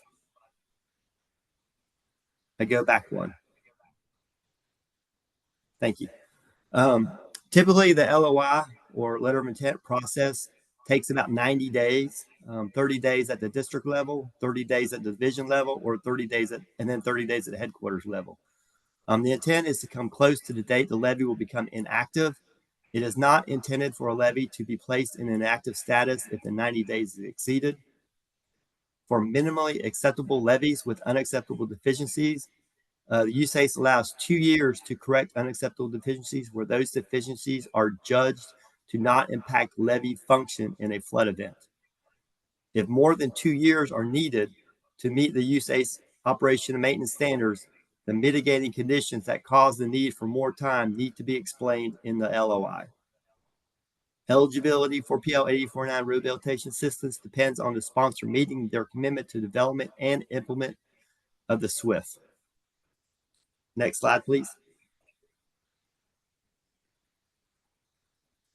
Basic principles of the SWIFT. The PL 8499 program is led by emergency management in USACE. The SWIFT policy is a vehicle that reinstates Public Law 8499 eligibility for rehabilitation assistance to levies that would otherwise be ineligible.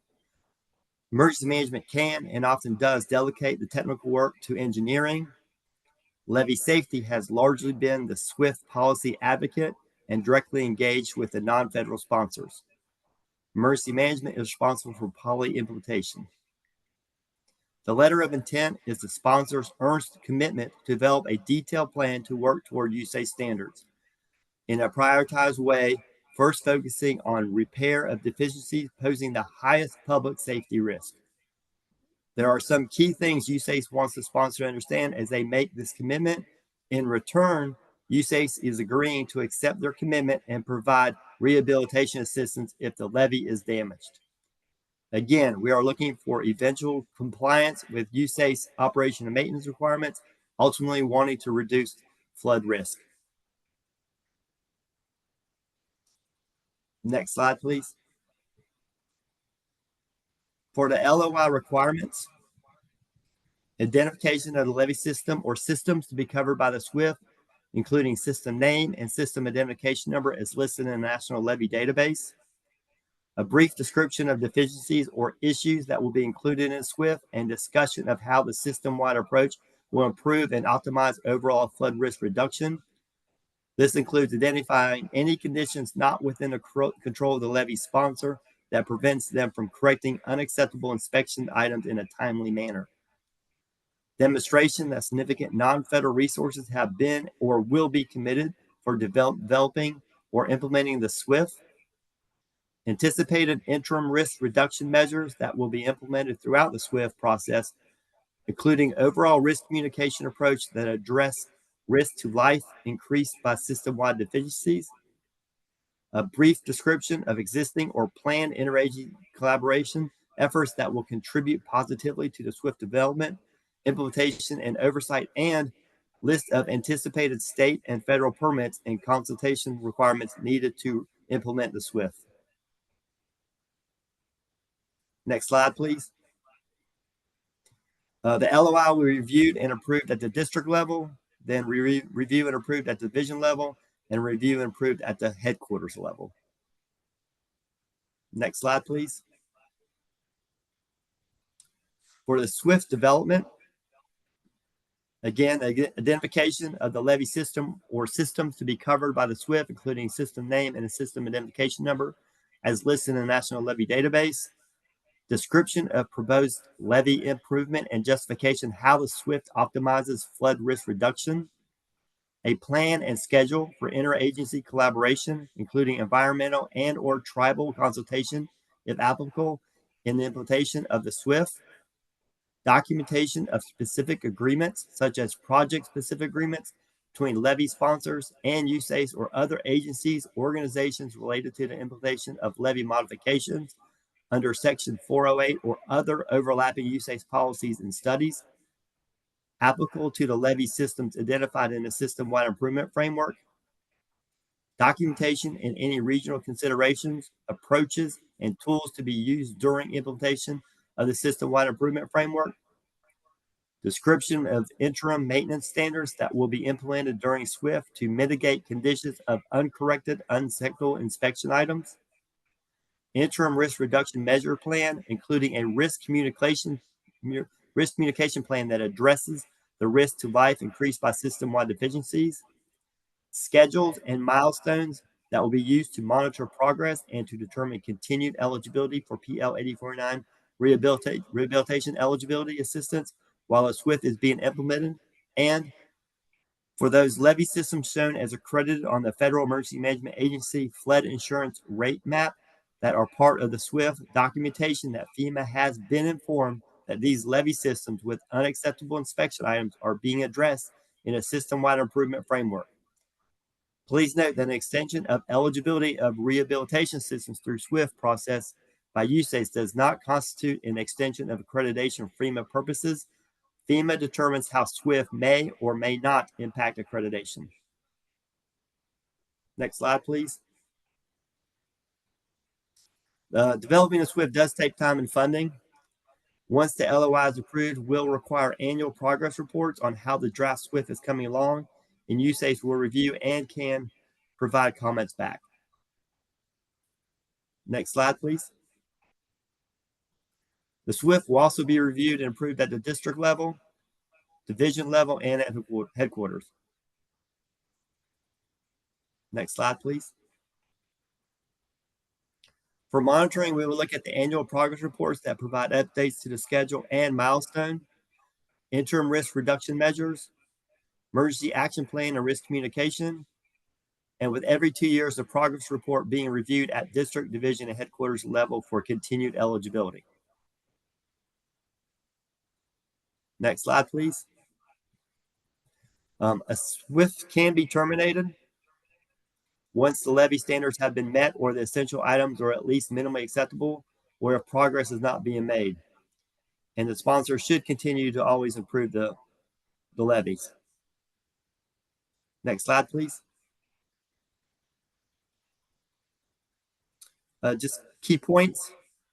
SWIFT incorporates worst first to optimize risk reduction.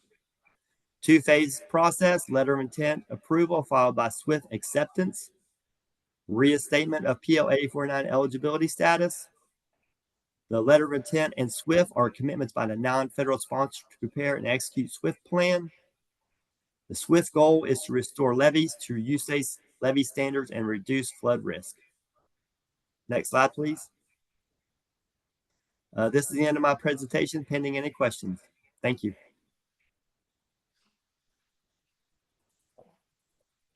All right. Well, thank you, Stefan. I really want to thank you for that presentation. Very informative of the SWIFT process. We'll go ahead and pull up the board's presentation. Then we'll talk about where our levy systems are at in the SWIFT process. Is that this one? Yes. Before that we is go correct. there, Mr. Stefaloni, I just want to say thank you very much for putting that PowerPoint together. It gives us a refresher, some of us who've been around since the SWIFT got started, but we always have new folks who are interested. And it really can demonstrate to all of the levy districts how critical this can be, but also effort is required. Mr. Dorsey. Oh. Okay, there we go. Had some issues there, changing the slide. So what we're looking at is the public 8499 status. And this is reflective of a series of bar charts that show our levy system status in the PL 8499 program. And to take a step back there, if you don't know what that program it is, from Stefan's presentation, he described this program. PL 8499 offers assistance for storm damaged levees or flood control works for those systems that are eligible within that program. Well, before we get started on digesting the bar charts here, I would like to give a disclaimer that the levy systems that you do see reflected in the bar chart on the left, to the left under the systems are only reflective of the of the federal levy systems that the board is the non-federal sponsor for. So with that being said, in the darker blue shade category, we'll start at the bottom and work our way upwards. In the darker blue shade category are the 14 levy systems that are active in the PL 8499 program by virtue of passing a core inspection. And that means that they received acceptable ratings or minimally acceptable ratings and items affecting eligibility that you should be very familiar with. The deferred encroachment compliance section routinely gives updates to the at the public board meetings that showcases the inspection briefings for those levy systems. And we talk about that. So that's where you would see in the Corps' inspection report card, in the center of that report card, the items affecting eligibility, such as encroachments, animal control, erosion, and bank caving. So those are the items that we're talking about. Moving upwards, we have 60 of our levy systems that are shown in the light blue category, and those levy systems are active in the program by having an approved LOI. Having an approved LOI also could mean that they have moved on to the phase 2 of the SWIFT program, which means that they have a draft SWIFT or an approved SWIFT. So that is the greater majority of our levy systems. That's approximately 55.6% of our systems to date. Moving upwards in the turquoise categories, we have 2 of our levy systems that have pending LOIs. They are currently inactive in the PL 8499 program, but will become active in the program after they receive an approved LOI. And we'll talk about that later in the presentation of what a pending LOI means. And lastly, we have 32 of our levy systems shown in the red categories at the top there that are inactive in the PL 8499 program, meaning that they have not passed a core inspection and they do not have an approved, or they do not have an LOI at all or a SWIFT. That same trend follows through when we're looking at the next bar charts in terms of miles of levee and population protected. You can see the greater majority of miles of levee and the population protected by these levees have coverage under the PL 8499 program. We'll take a step back to 2017 and look at where we come since then. And as you can see on the bar charts reflected to the left, that there's significantly more red. So that would mean that, yes, that's the chart that I'm referring to off to the left of the screen.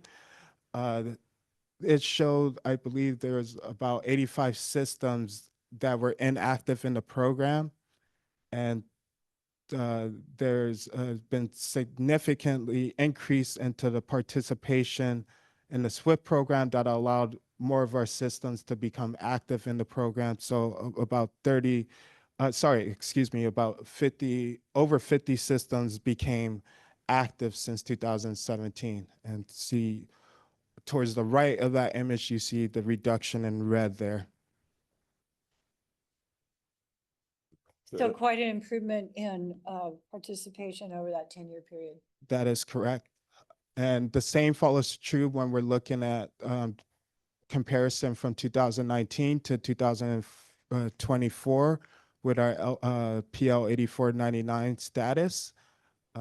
There was an uptick in systems that receive eligibility from the 2017. There's less of our levy systems that were inactive in the program. I believe that was by 11 systems did receive eligibility in the program from 2019 to 2017. But yes, there's still a ways to come when we're looking back to 2024. But what you should take note of as these systems start to implement their SWIPs, as they start to correct the deficiencies defined in the Corps' inspection report, as they make their levy systems in line with the Corps standards, that these systems start to join our other 14 systems that you see at the bottom there, where they can pass their inspections with minimally acceptable ratings or acceptable ratings, and they will have coverage in the PL 8499 program. We have those 32 systems at the top there that currently do not have LOI or SWIFT, but they will work to establish them over time or correcting those deficiencies to join our systems at the bottom there and becoming active in the program.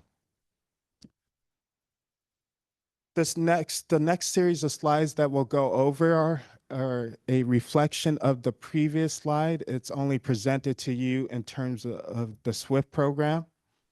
And what we're looking at here is a list of the approved SWIFTs. We have 7 systems for 6 approved SWIFTs to date. I do want to make some clarification here that it's not always a one-to-one with our SWIFTs and levy systems. That is because our levy systems defined as levees that are hydraulically connected, and there can be more than one maintainer for a levee system. So allowing the SWIFT submittal to be lumped together with other levee systems does ease the process for our LMAs to make these submittals for their SWIFTs. So that is the reason why it's not always one-to-one, one SWIFT to one levee system. There could be multiple levee systems covered under a single SWIFT. So looking back to 2019, we had our first SWIFTs approved, and that was for the RD 1001 levee systems. And those were two levee systems that you see there, the Bear River and Yankee Slough, as well as the Nicholas and Feather River levee systems. And the other 2 through 6 SWIFTs we'll talk about later on in our presentation. We'll go over a high-level overview of those systems. This next series of SWIFTs that you see are SWIFTs that are in the draft stage process, but the Corps has reached out to the board with their wishes to finalize these 12 SWIFTs for 26 levee systems. And what that entails is that the Corps would like a progress update, and this is just a 1 to 2 pager progress updates outlining the updates in the LMA's abilities to correct the deficiencies noted in those inspections. Also updates to the funding associated with correcting those deficiencies, updates to schedules and milestones and accomplishments, as well as updates to interim risk reduction measures and interagency collaboration. So when that update is received, we can move forward and finalizing those 12 SWIFTs. This next slide is a continuation of our draft SWIFTs. President Dolan, did you have a question there? You were looking at my physical face. Yes, I saw your think you're gonna expression. I answer didn't it know with if we this- need to go back. I think you're gonna answer it with the next slide, trying to figure out what's the difference between draft final SWIFT and draft SWIFT. Oh, yeah, you're ahead of me, so we'll get there. So what we're looking at here is a slide of our draft SWIFTs, a continuation of those. However, these SWIFTs are still in review at the Corps, and they have not expressed to finalize these SWIFTs. But in combination with the previous slide, we have a total of 44 levee systems for 26 SWIFTs in review to date. Does that answer your question? I think so. Okay. How many have been approved? How As many opposed to have been submitted approved? or in draft? How many have been approved? 2? We have those 5 levee systems that were recently have been approved. In addition, we do have one other SWIFT that was approved in 2019, and that was the RD 1001 SWIFT. Okay, thank you. I know it's For- a dynamic program. Right. Various So we're steps. constantly evolving over time. So are these? Member Countryman, Yes, these SWIFTs to be approved, are they stuck at headquarters of the Corps of Engineers? Yes, or it could be back in the review process. It could be on the LMA representative to correct or to address the comments noted in the SWIFT. And we'll discuss that, the whole review process and where that's at and Yeah, I'd met like to the know next how many slides. are where, yeah. Okay. So moving on, we'll go back to our approved LOIs. We currently have 9 levee systems for 5 approved LOIs to date. These 5 systems or 5 SWIFTs and 9 levee systems are active in the PL 8499 program. That is because they do have an approved LOI, but not a SWIFT. but not a SWIFT. So they are currently working on developing their SWIFT. Looks like And the LOI is a letter of intent, which expresses the maintainer's wishes to develop a SWIFT to address and optimize the approach to reduce the risk of flooding.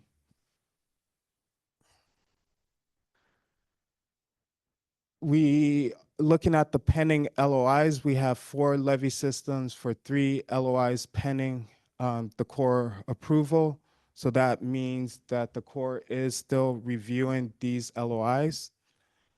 I do want to draw distinction to the first LOI that is shown there for the American River Flood Control District.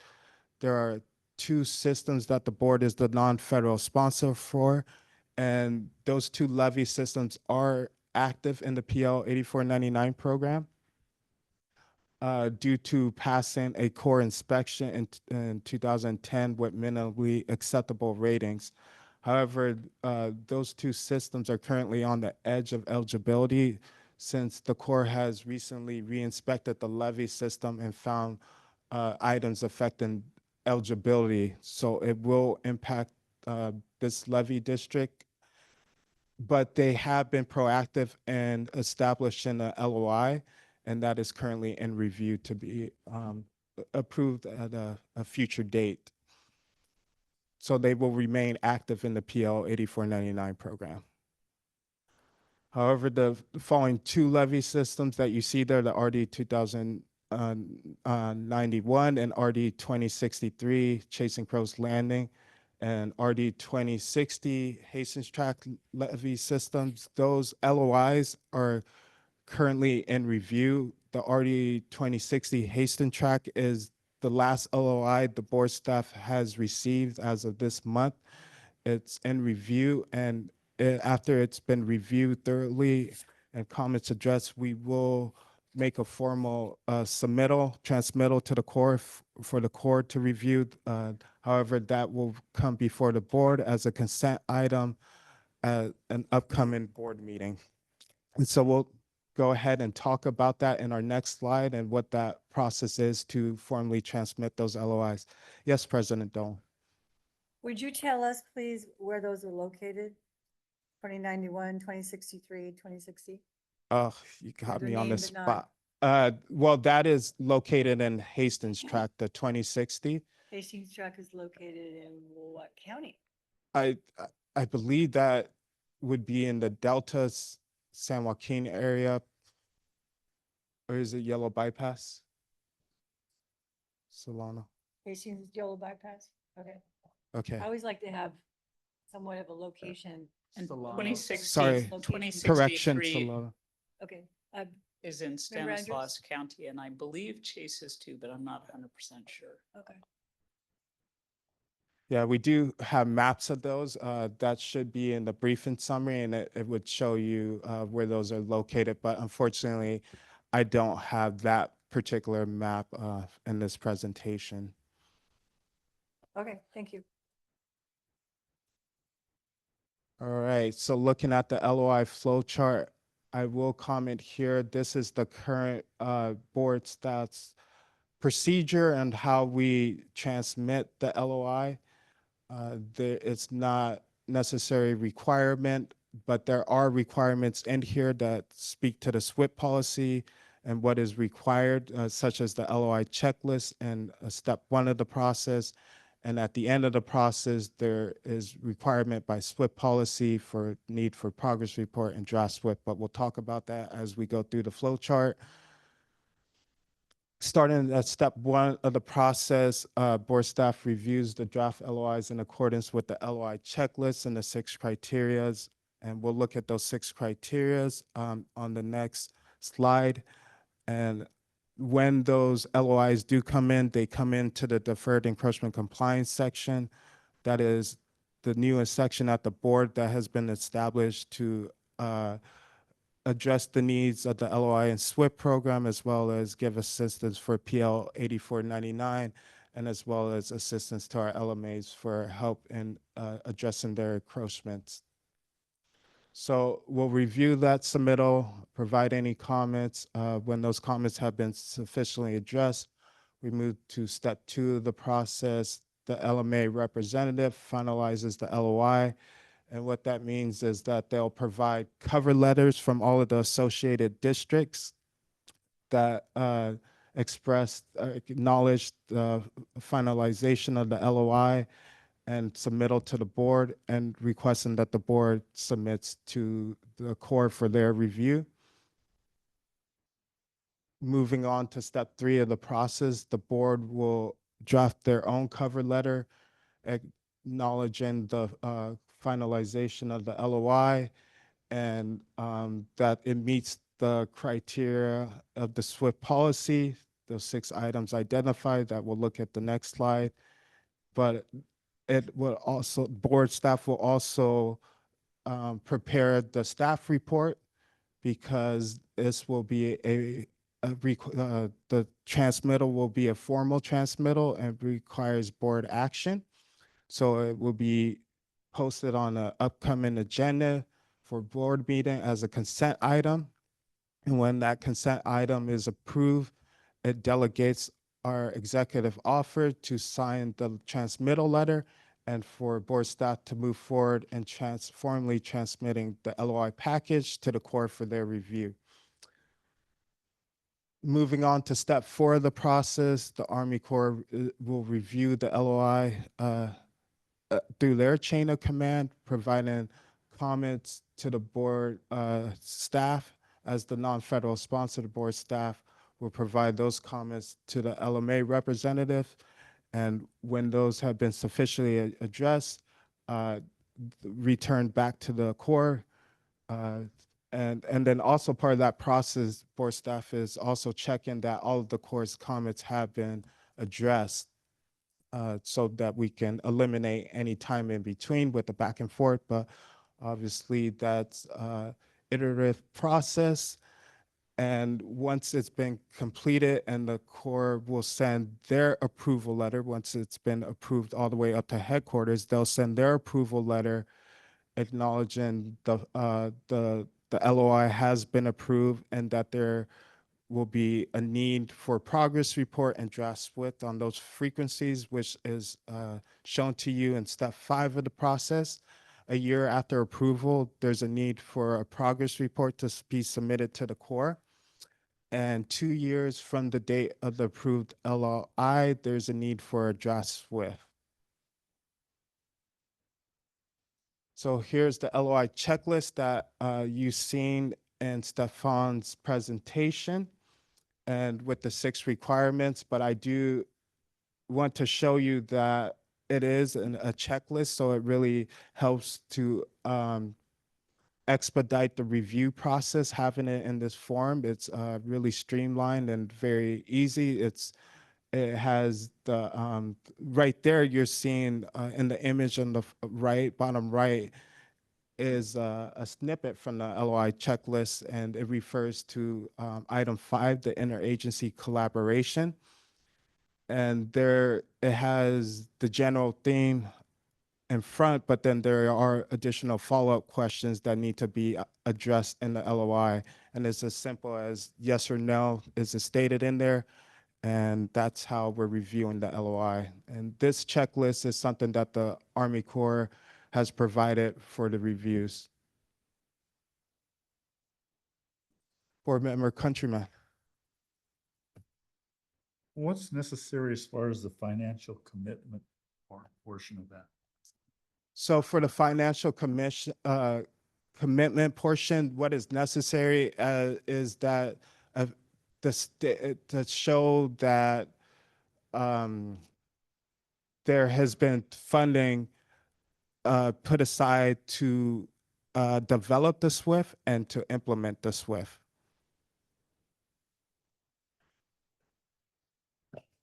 Not financial commitment to complete all the work, it's to complete the SWIFT. Correct. But then in that LOI, and especially when we get to the SWIFT portion, you need to identify those funding sources as well, right? So, but for the purpose of this is the funding that is needed to develop the SWIFT and to later implement the SWIFT. Taking a look at the SWIFT flow chart, it's very similar to our LOI flow chart, subtle distinctions, starting with step 1 of the process. The board staff, the Deferred Encroachment Compliance Team will review the draft SWIFT in accordance with the Corps' SWIFT policy and the 9 criteria that are outlined in that policy.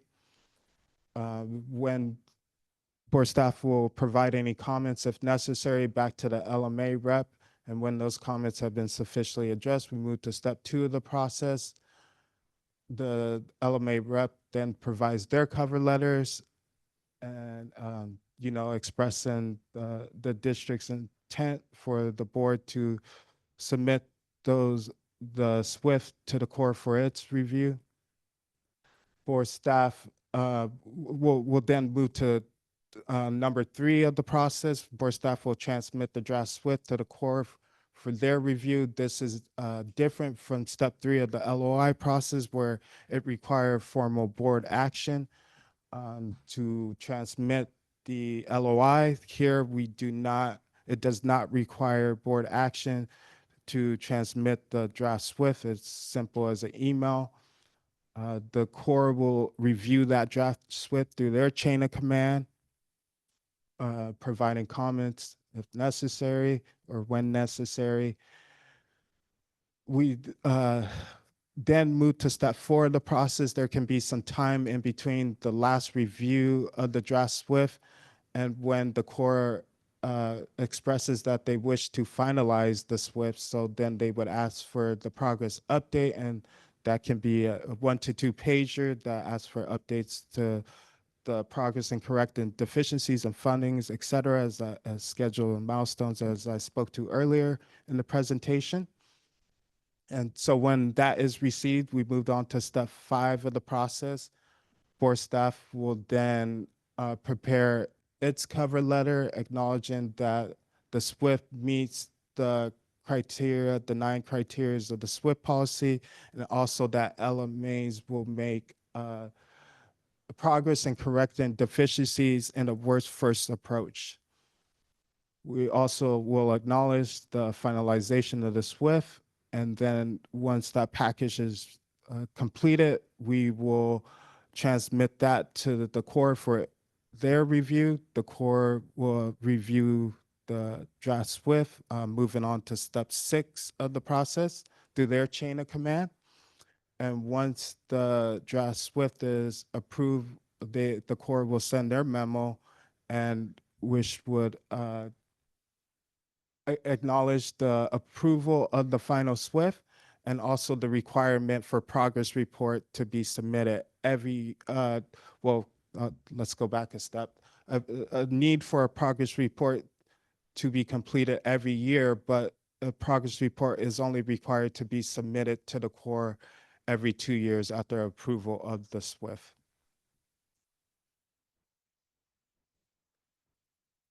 Looking at the 9 requirements for the SWIFT, this should look very familiar because we saw this in Stefan's SWIFT development slide.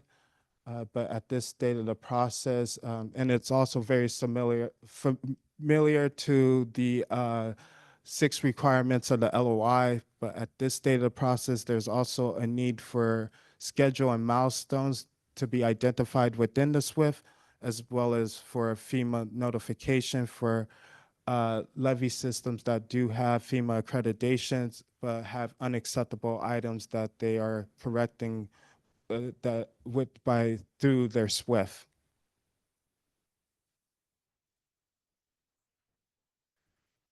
Here's a vicinity map of all of our approved SWIFTs that we have to date. All of the SWIFTs that are approved are currently within the Sacramento basin. These are project levies that were levies from the Sacramento Flood Control Project, authorized by the Flood Control Act of 1917 and amended various years after.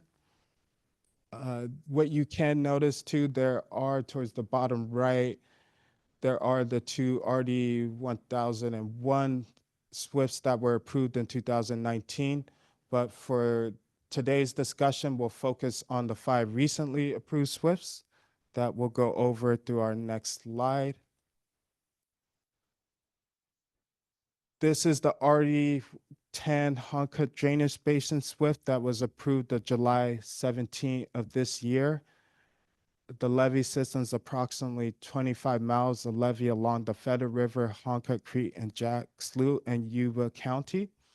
The levee system provides protection to approximately 17.5 square miles of land and protects a population of over 1,300 people.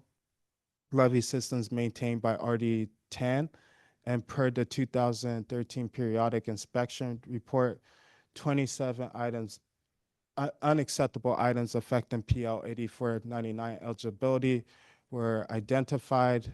15 of those items have been corrected per the last update. If this levy system looks familiar to you, that may be because it was recently briefed at a last month's board meeting because the inspection report was completed as of this year. Future improvements to this levee system, there is a Yuba Water Agency grant to address critical seepage along the Feather River East levee there. They have received grant funding for those efforts, and they're currently, the design is anticipated to be complete by 2026. However, they are still looking for a funding source for the construction of that project. Next up, we had the Sacramento River West Bank SWIFT that was approved by the Corps headquarters on September 16th of this year. The levee system is approximately 120 miles of levee along the Sacramento River and Colusa Drainage Basin Canal in Colusa, Glenn, and Yolo and Sutter counties. The levee system provides protection to approximately 438 square miles of land and protects a population of over 10,000 people. The levee system is maintained by Sacramento River Westside Levee District, who also serves as the lead agency for the SWIFT, but it's also maintained by RD 108, LD 1 and 2 of Glenn County, DWR, and RD 787. Per the 2010 periodic inspection report, over 1,000 unacceptable items were identified affecting eligibility, and per the last update, over 700 items, 707 were corrected. Future improvements to this area, there is the DWR Small Communities Program that provided grant funding for feasibility studies. Through phase 1 of the feasibility studies, the community of Grimes was awarded grant funding, $3 million and over $3 million of funding to remediate 1.5 miles of levee that will improve levees along the Sacramento River and provide increased flood protection from 40-year level flood protection to 100-year level flood protection for the community of Grimes. And that affects over 400, almost 400 residents for that community of Grimes, and also has benefits and improving flood protection for communities south of Grimes and Yolo and Colusa County. Next up, we had the RD 1000 Natoma SWIFT that was approved by the Corps headquarters on September 16th of this year. The levee system is 42 miles of levee along the Sacramento River, Natomas Cross Canal, Natomas East Main Drainage Canal, and the American River in Sutter and Sacramento counties. The levee system provides protection for approximately 84 square miles of land and protects a population of almost 121,000 people. The levee system is maintained by RD 1000. And per the 2000 periodic inspection report, over 1,000 unacceptable items affecting eligibility, PL 804099 eligibility, were identified. 257 items remain outstanding. Many of those items relate to encroachments, and particularly encroachments for dwellings, such as fences. But the district is working to correct those deficiencies. Notable projects. Also, it's important to note that this Natomas Basin was rated as a region as most at risk for catastrophic flooding due to its location and low-lying area. Also, we have important corridors that transportation corridors such as the I-5 and the I-80 and the Highway 99 corridors traverse through this levied area. but through the Great Natomas Levee Improvement Project that are ongoing efforts here in this area to improve all 42 miles of levee along this reach. And so those over $1 billion of funding has gone for those efforts to improve this levees with adjacent levees along the Garden Highway area along the Sacramento River, also improvements such as cutoff walls and seepage berms, and also utility relocations will help drastically to correct those unacceptable items and bring the system to current levy standards. One thing to note too here is that after the Natomas project is completed, that this community will have 200-year flood protection. Next, we'll move on to the Feather River Right Bank Sutter Bypass East Bank SWIFT that was approved by headquarters on September 30th of this year. The levee system is approximately 67 miles of levee along the Feather River, Sutter Bypass, and Wadsworth Canal in Sutter and Butte counties. The levee system provides protection to approximately 221 square miles of land and protects a population of over 52,000 people. The levee system is maintained by LD1 and LD9 of Sutter County and DWR. Sutter Butte Flood Control Agency is the lead agency for the SWIFT, and per the 2010 periodic inspection, 49 items affecting eligibility were identified. 36 of those items have been corrected. Now, there is the Feather River West Levee project that has improved 44 miles of levee from the Thermalito Afterbay all the way down to the Sutter Bypass at the confluence of the Feather River there. And so those improvements will bring flood protection, 200-year level flood protections to communities of Biggs, Gridley, and Live Oaks, and for most and many of Yuba City area, and also will improve flood protections for the rural communities south of Yuba City.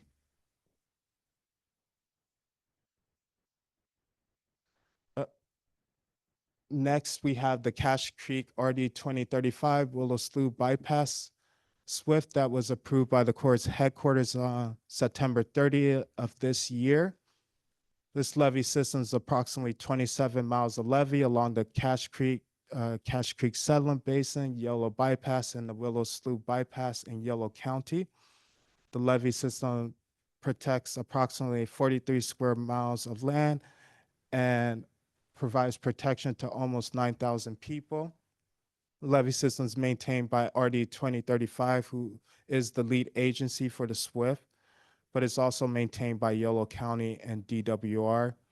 Per the 2013 periodic inspection, there were 244 unacceptable items identified affecting PL 8499 eligibility, and 59 of those items have been corrected per the last update. Tom Engler will give an update on the Yolo County's Corners project following my presentation, so I won't speak to that because I'll let Tom speak to that. All right, so looking at one of the common themes in the SWIFT is DWR's deferred maintenance program, which offers assistance or funding, grant funding for through phase 1 of the DMP efforts for video inspections to assess the health of pipe penetrations within the levees. And this is a project, what you're looking at is the Wilson Bend pipe removal. This is a project in the Sacramento River West Side Levee District. Through phase 1 of DMP funding, they video inspected the pipe. You can see remnants of the pipe in the top right image there of of the slide.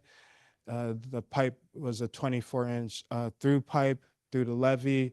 Is about 15 inches below the crown.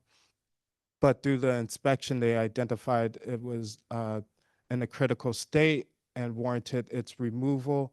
So they proceeded with the removal of this pipe through DMP funding, through the phase 2 of DMP program grant funding, which allowed the removal of this pipe. But more common, there's DMP efforts to rehabilitate pipes with their CIPP lining, cured in place plastic lining that they do for the pipe crossings where they were warranted.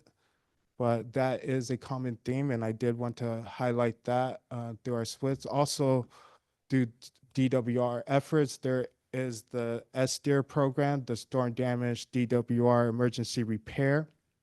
And this was again on the Wilson Bend location. This was a erosion repair that occurred in the Sacramento River West Side Levee District. The original funding source for this was going to be the flood system repair program through DWR's grant funding. However, DWR evaluated the site to be critical, and it was awarded funding for repair through SDIR improvements. And as you can see, the erosion has been mitigated by the placement of riprap in this area. Moving on, we have PL 8499 repair. This was a repair that was a result of 2019 storm damage. And as you can see in the upper left-hand corner, the levee on the land side has began to slough away.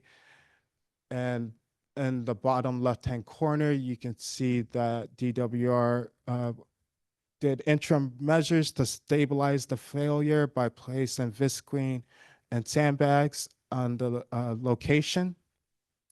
And as of this year, this site was repaired alongside with additional 23 additional sites from the 27 additional sites from the 2023 storm event, which we'll go over in the next and last slide.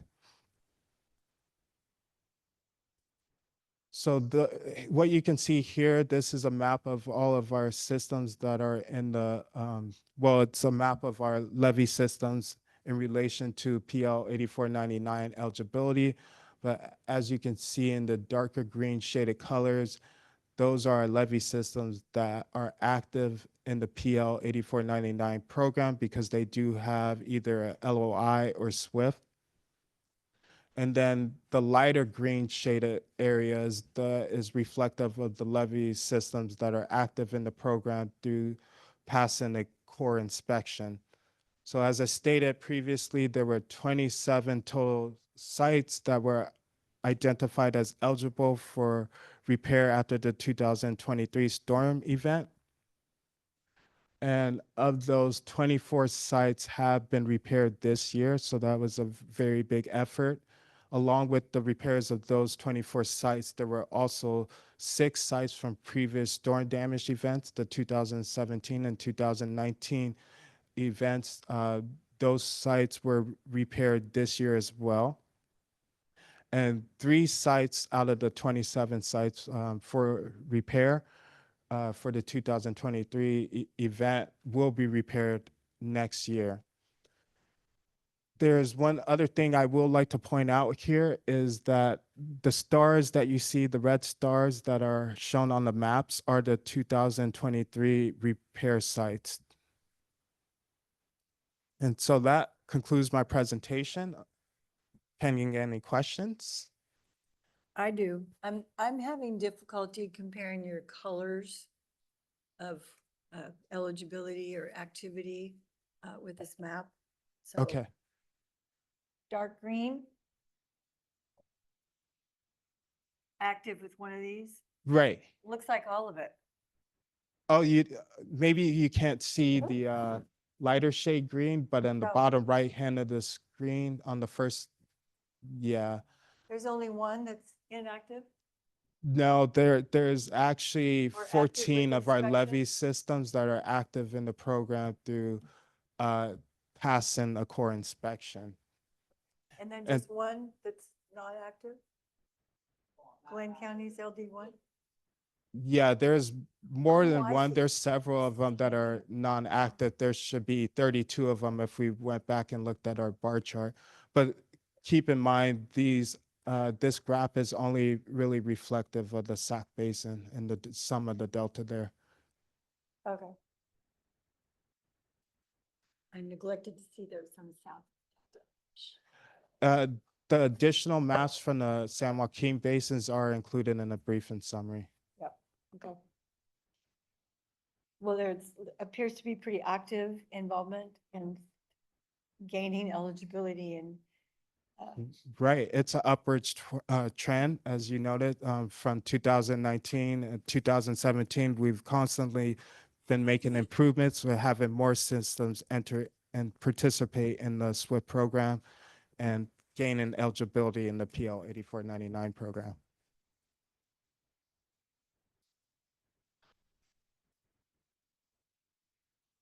All right, so if there aren't any, yes, Board Member Bosler. Thank you for your presentation. I mean, I'm very excited, and also I want to thank Mr. Vithalani from the Corps for being here, and also just recognize all of the work that went into these approvals. We are very appreciative of the SWIFT program and what it provides for us. And it's a really important partnership for the state with the Army Corps. Ongoing, provides a lot of ongoing benefits if we can maintain in that program.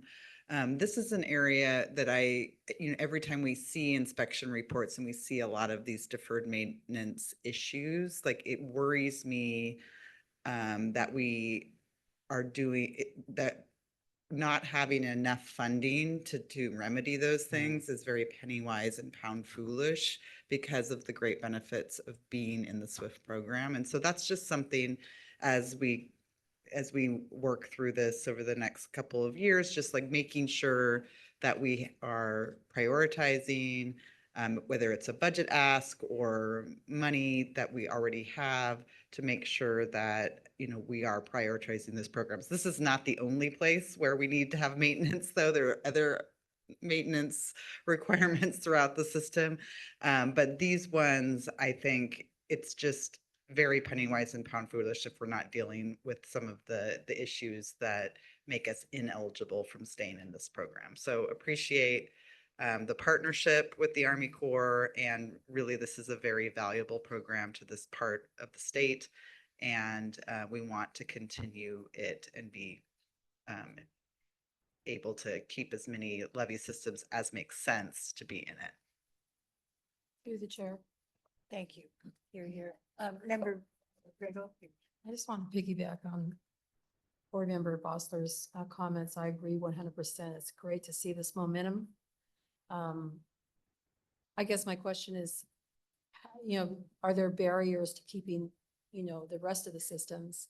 And I'm going to venture to say that a lot of those that are not active in the program are probably more the small rural communities. Would I be right in assuming that? You're correct. That is in line with what I've seen, and that's because of funding, right? It goes Correct. back to what Member Bossler just stated, right? It's a big effort to have these plans, these system-wide improvement plans to address these deficiencies, but obviously they cost, right? There needs to be funding set aside to even to be able to even establish those plans. That's right. And so, that's the nut we have to crack. And Right. so figuring out how, I know that the Delta has a subvention program. Is there something that is along those lines that would be possible when money becomes available to help those small communities achieve the goal? Because, these boards that, the members that sit on these boards, they're landowners. They have the most to risk, and so I can't imagine that they would not want to, be in compliance with an insurance program from the federal government that would Mhm. help them immediately, when they have damage because of high water. So I mean, with that in mind, is always trying to figure out how do we help those small rural communities achieve the goal. That's my concern. But I'm encouraged to see all the progress that's been made, and I always appreciate to learn more about how this process evolves. Thank you for those comments, Member Griego. Definitely important. It's a tough battle to fight. It's a challenge because these communities are under resources, but the fact is that they're going to establish a SWIFT, it takes funding to do that, as well as there's funding needed to correct those deficiencies, right? So as they could be, it's trying to establish the SWIFT, but they could essentially use that money to correct the deficiencies too as well. And for where those systems, where it makes sense, where there's not too many items affecting eligibility, precluding them from joining the PL 8499 program, it might just make better sense to address those deficiencies right on, right? And I think my last comment is in regards to the encroachment, issues. And we've had this discussion before, that when you deal with private companies such as PG&E or third-party companies, or even like agricultural uses, when there's not an immediate action to remove those pipes or to make sure that they're in good repair, that holds up the ability for them to become, approved through their SWIFT, because and we've heard, PG&E is addressing fire issues, and so they don't have the time to take care of these other, poles or pipes or sewage, and water districts don't have the ability to improve their pipes because they have a budget issue. It's held against these districts, in order to achieve the goal of staying active in the programs. Mm-hmm. So if there was a cure for that, then I think a lot of this would be resolved.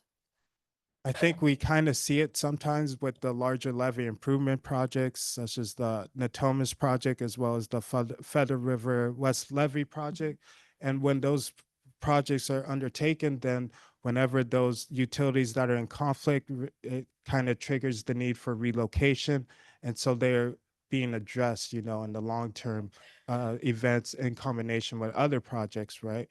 And then that also helps to correct other deficiencies because there'll be a need for permits and then to address those newly installed encroachments. And then when those encroachments are removed or relocated, they're usually built to standard, right?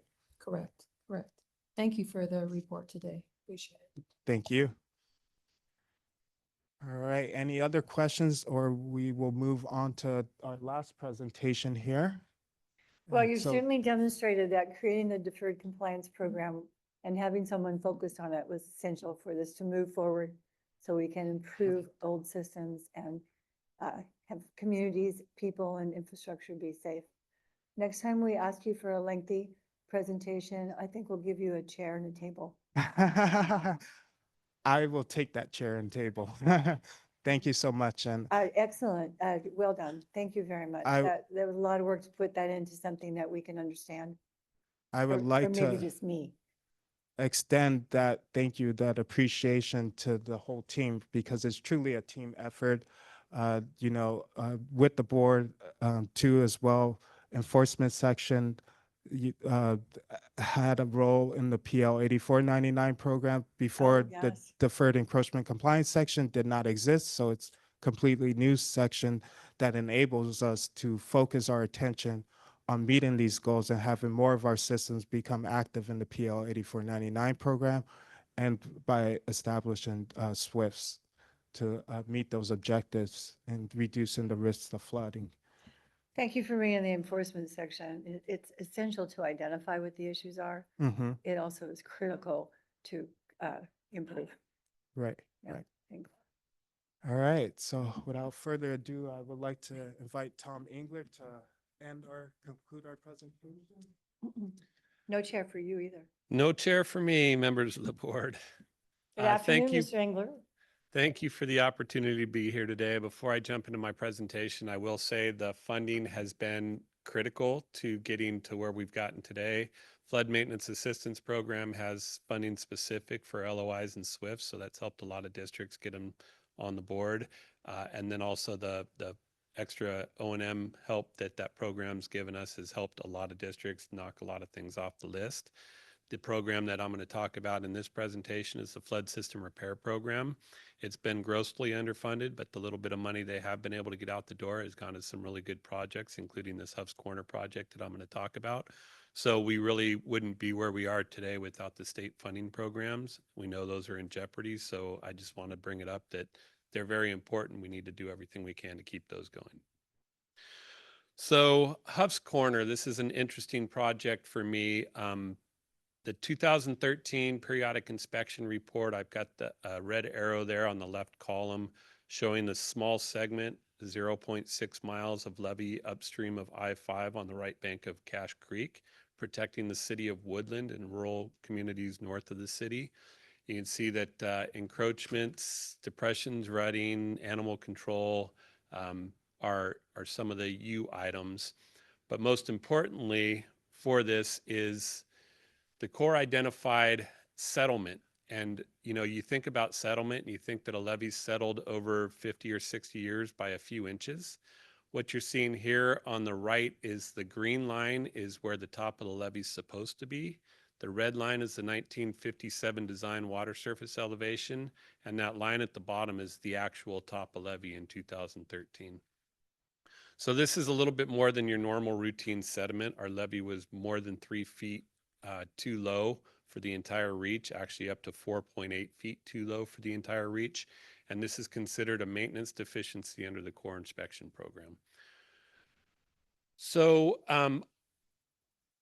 the county actually did move forward because they did not have the funding, resources, or ability. They don't assess anybody in this area to take care of the levee. So in 2013, not too long after this, they tried to form a maintenance area on this section of levee. MA9 went through the entire process, came to the board, was real close to getting approved, but at the objection to property owners at the first couple years of cost to catch up on all this deferred maintenance, the county agreed to pull it and tried to seek other forms of state funding to correct some of these deficiencies.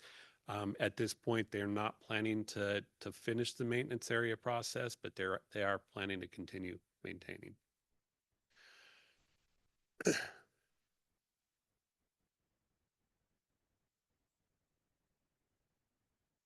broke it. So the Huff's Corner project. So as a result of the inspection and the maintenance area not happening, the county proceeded to look for some funding. We finally were able to convince DWR to provide FSRP funding in 2019. This was just after the 2019 high water had overtopping of Cache Creek on the opposite bank and had a massive boil, through seepage boil in this section of levee on the right bank. So DWR quickly reacted and found us some money to get the project going. Projects to raise the levee to the 1950 design, 57 design plus 3 feet. It would also relocate existing PG&E poles, a gas line parallel to the toe of the levee, AT&T underground lines, and then reconstruct County Road 18 on top of the new levee. The problem is it would require removal of 100-year-old olive trees growing along the levee slopes and toes on some folks' property. So you can see this is just a map graphic. To point out here, I'm going to point out that there's a red dotted line that shows the existing SSJDD easement, or so we thought. But this also shows all of the utility relocations on a property that objected to our project and really actually caused some good things to happen.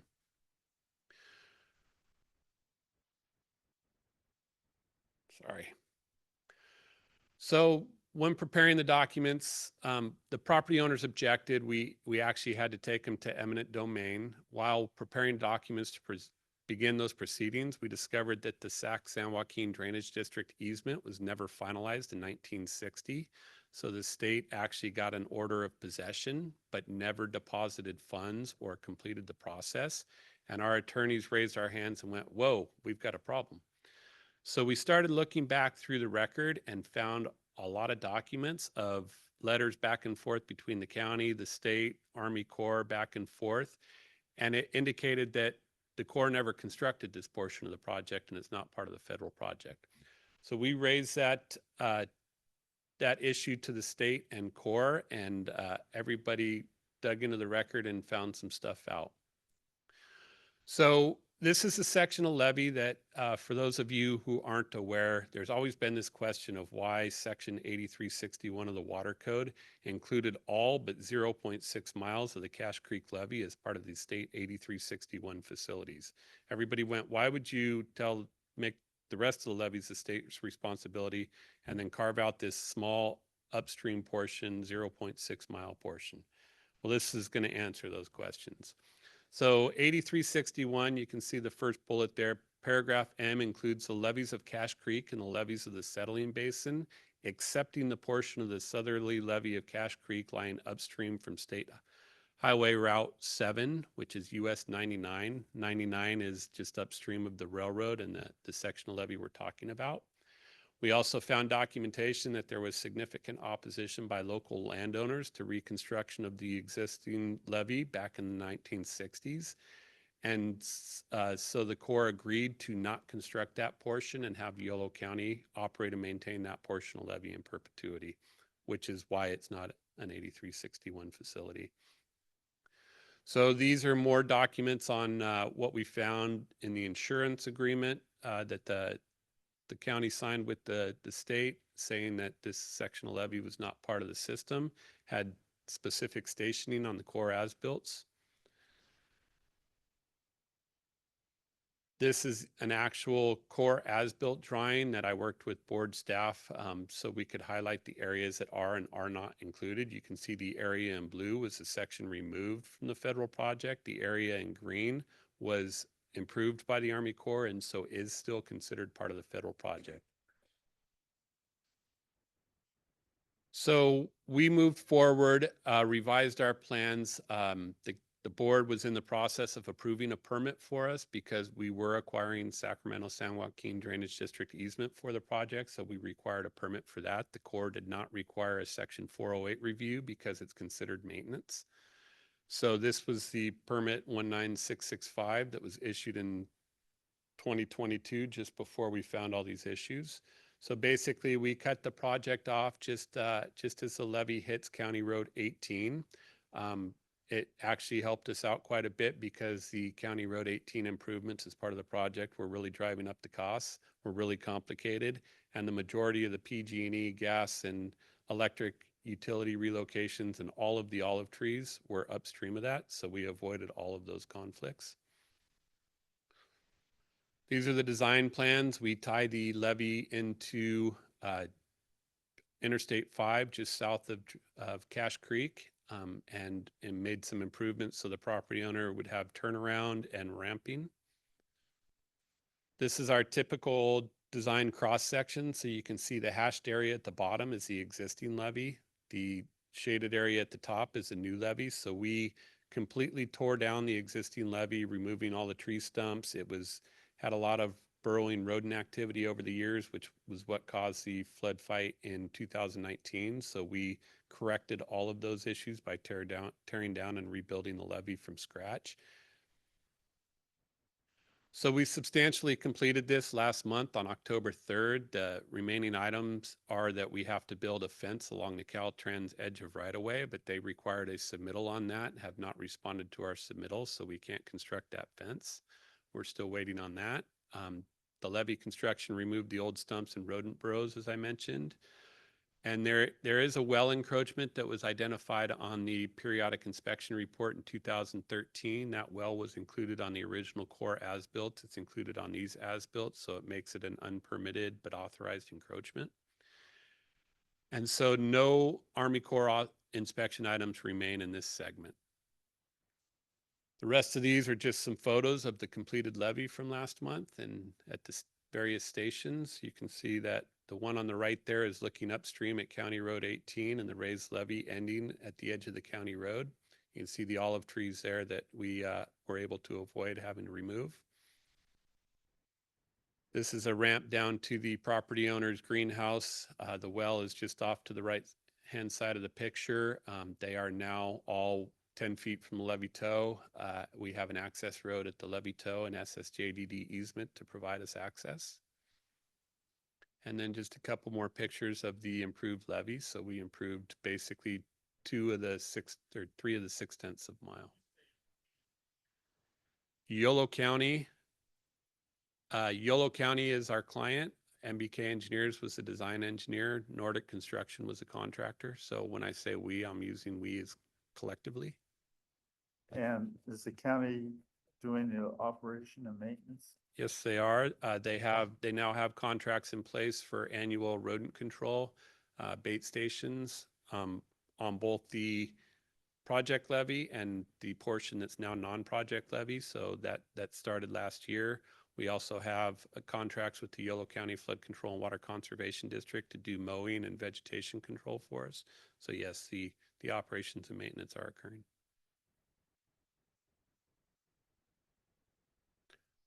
Any other questions? And while I'm here, I'd just like to introduce Casey Liebler from Yolo County. Casey is the community services person that we work with closely at the county on this and other levies within the county as their flood control engineer. Casey's new to his job, so we brought him here today so we could show him off a little bit and let everybody get to know who Casey is. So if you get a chance, say hi, and with that, I'll conclude my presentation. Thank you. So you brought this to us to show success?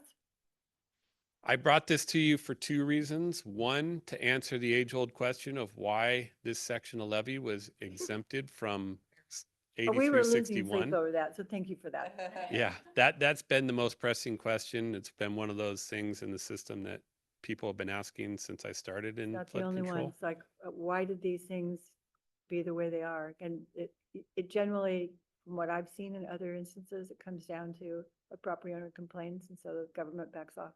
Yep. So it was that, and then to show you the progress we've made on our portion of the SWIFT, the county's been very proactive in getting their levies up to speed since about You want to say that again? 2017. Very proactive. Very proactive, yes. You said there can't be any gaps in activity or it just doesn't occur. So good job. Wow. Thank you. Yeah, through the chair. I got a question for you.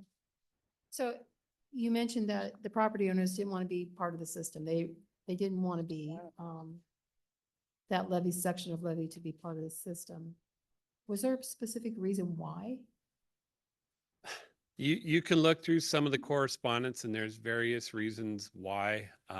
Most of it was they didn't want to pay for operations and maintenance of it and they thought it was unnecessary. Thank you. One property owner, is that right? The Huff's family, which is why we call it Huff's Corner. Huff's Corner? They've Oh. since sold the property to another family who objected to our current project, which is what required us to dig into the record and figure out what's going on here. Carried on. Wow. I would love to see these maps bigger where I actually could, well, I'll just get out my magnifying glass and then I'll figure it out. This would be fine. Thank you. Questions, board members? On any of this? Mr. Engler for Huff's Corner, any more for our staff, Mr. Gosu, any more for Mr. Vita Stefan from the U.S. Army Corps of Engineers? Let's see. Audience? Aha.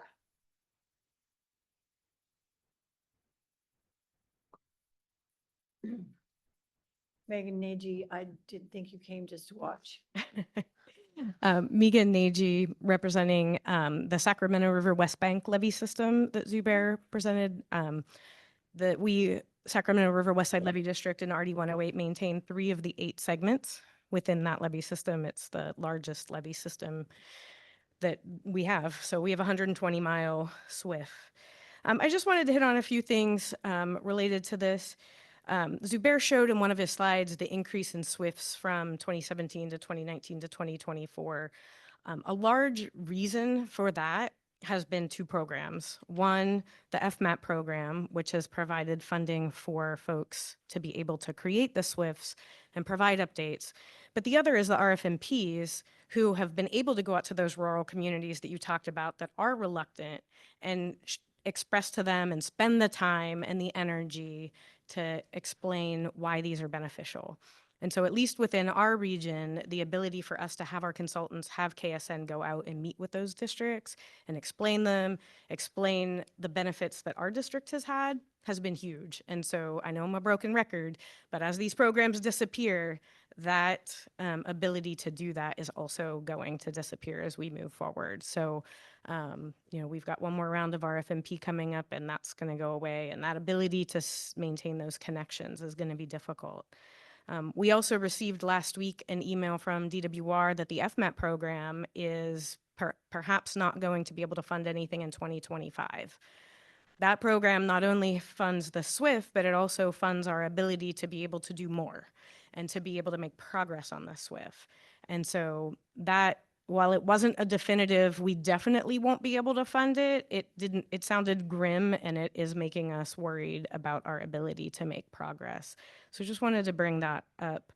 In anticipation of this presentation, I did a little bit of data analysis in our particular system, because we had made significant progress on the deficiencies. But one of the things that I didn't expect and caught my attention was the category of encroachments.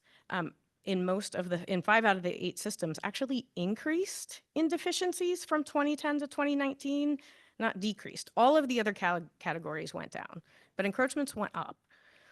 Part of that, I believe, is truly a paperwork issue and wasn't a real increase in encroachments. And it was the Corps in 2010 lumped a lot of encroachments in the same vicinity into one deficiency. And in 2019, they took it out and they helped us by separating it out and making it clear that this is more. And I want to stress that from the importance of Zubair's new section, because I really think we can make some huge progress in the paperwork drill and figuring out which deficiencies already have permits and which ones are in the as-built as we go through this. So as we go into a phase of less ability to fund big projects, we need to focus so we can show progress on the SWIFT on getting those numbers down through your help. Our system, like I said, is 120 miles.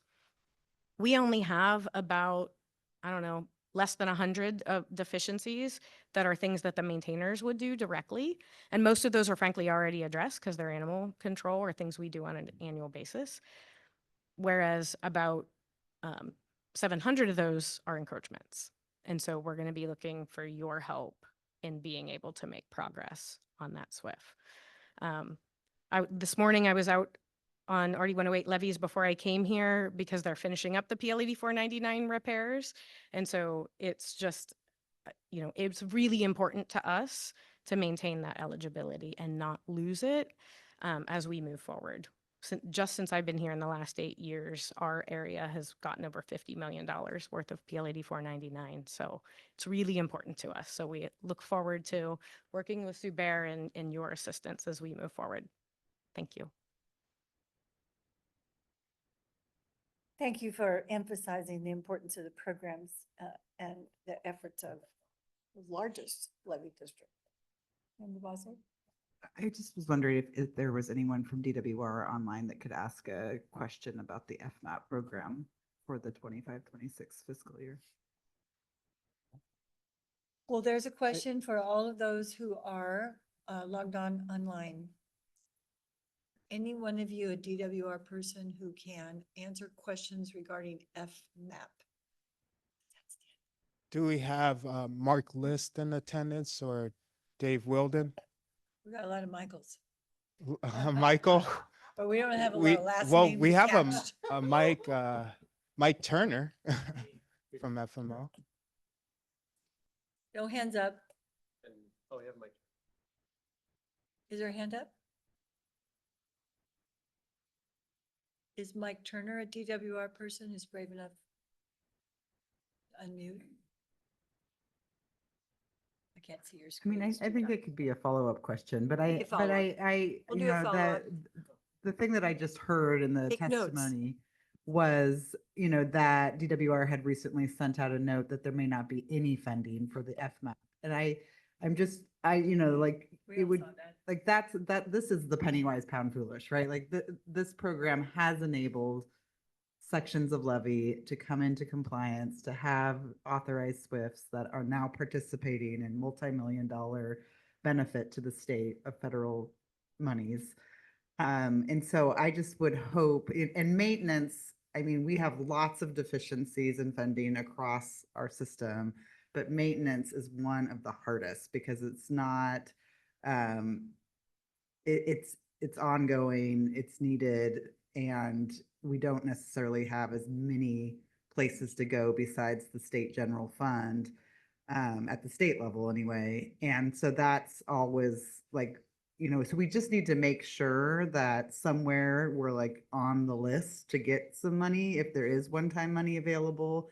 Because even one-time infusions of money into this program are really beneficial, to be able to take advantage of opportunities here. So maintenance, it's well documented in our plan that there's a huge gap in ongoing maintenance money. And so if there's a way to find out what funding sources are available to fund FMAP and if there's anything left and what, if anything, I don't think the bond that just recently passed has money eligible for this program, but perhaps so. And I'm sure that there's lots of lawyers evaluating that at DWR. But I think it would be important to make sure that we have some availability of funding from the state for these opportunities that we don't want to lose.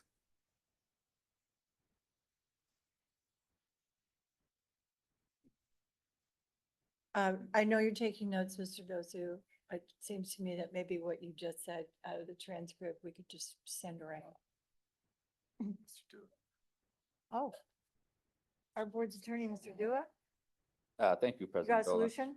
I do not have a solution, but we do have an anticipation of a question from the board about the funding. We did have a statement from DWR, which I can read it to the record.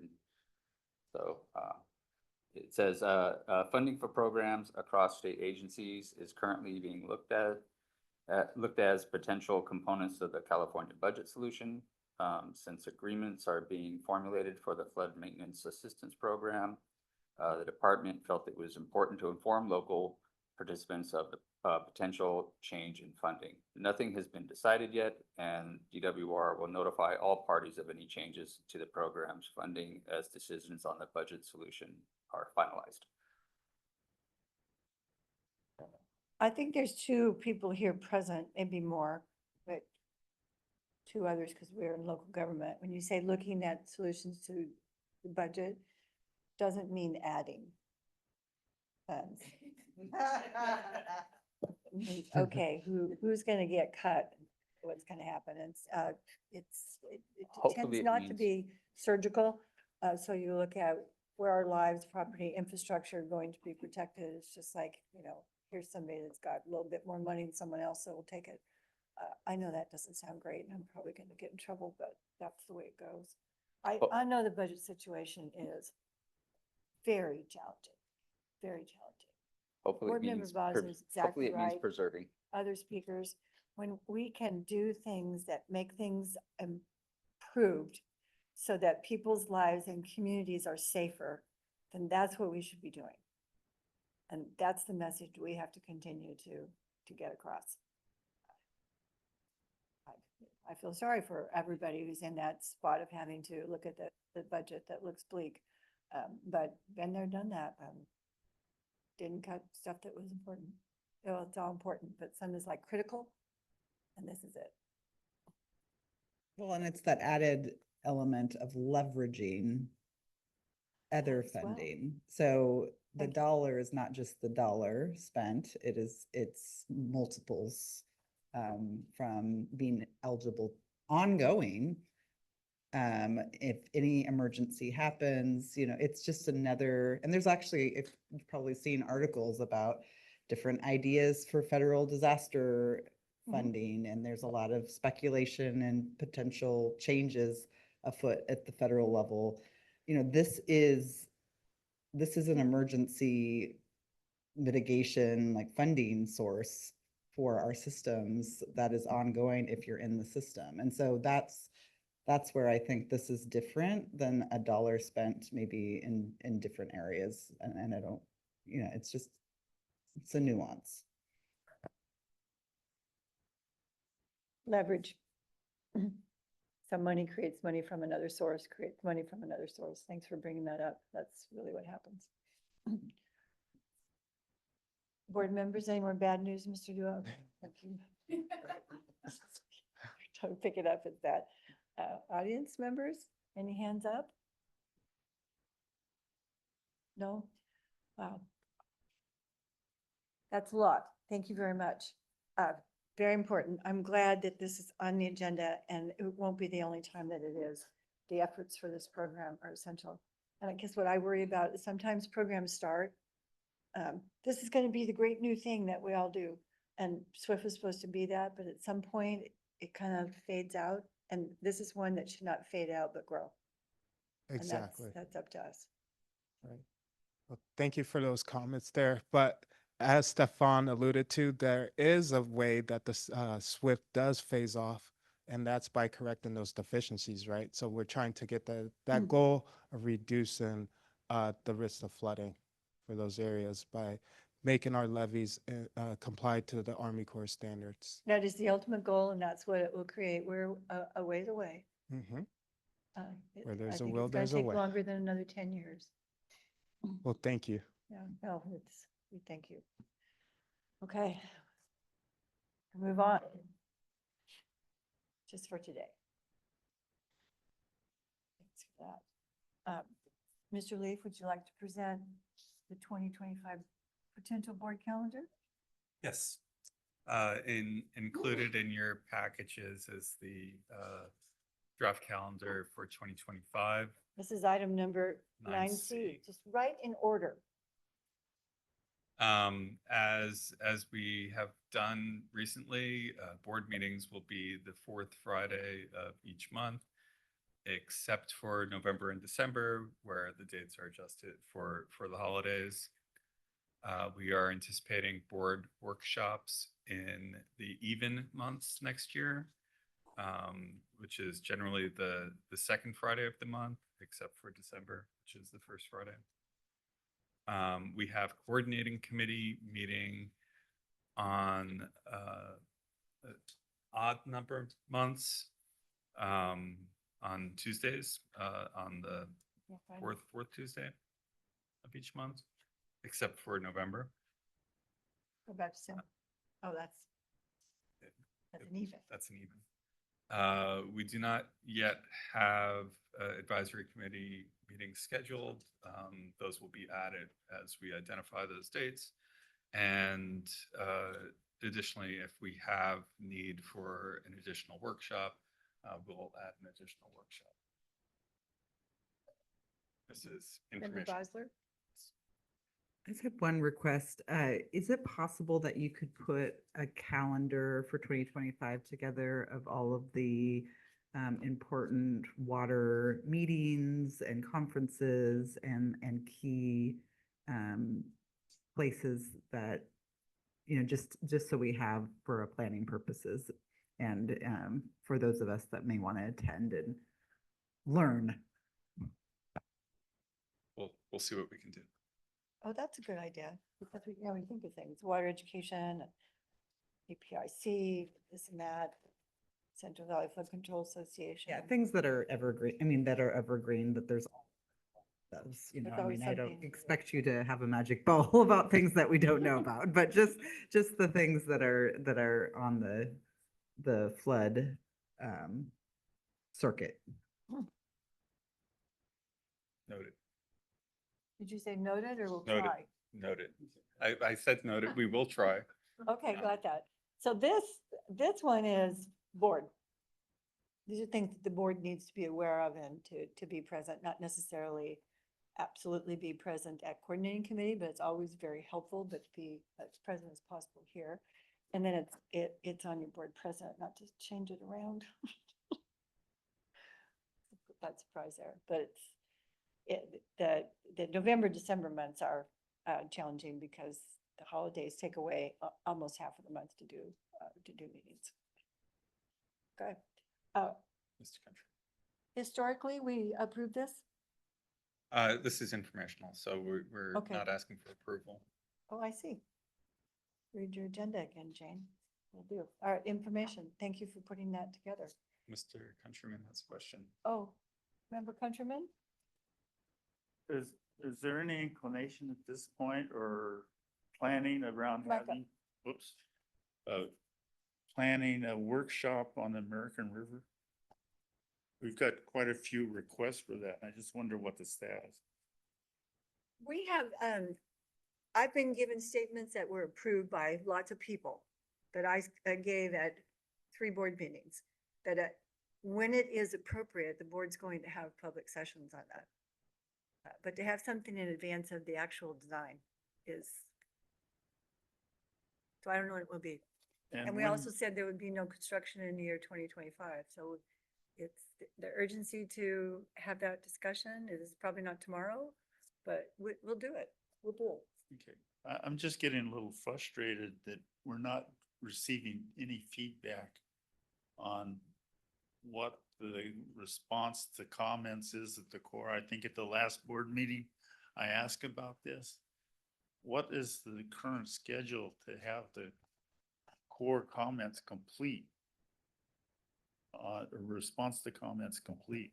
You're talking about the first proposal that was put out and people gave, I don't know, really a lot of comments, and there has been no actual notification of response. Is that right?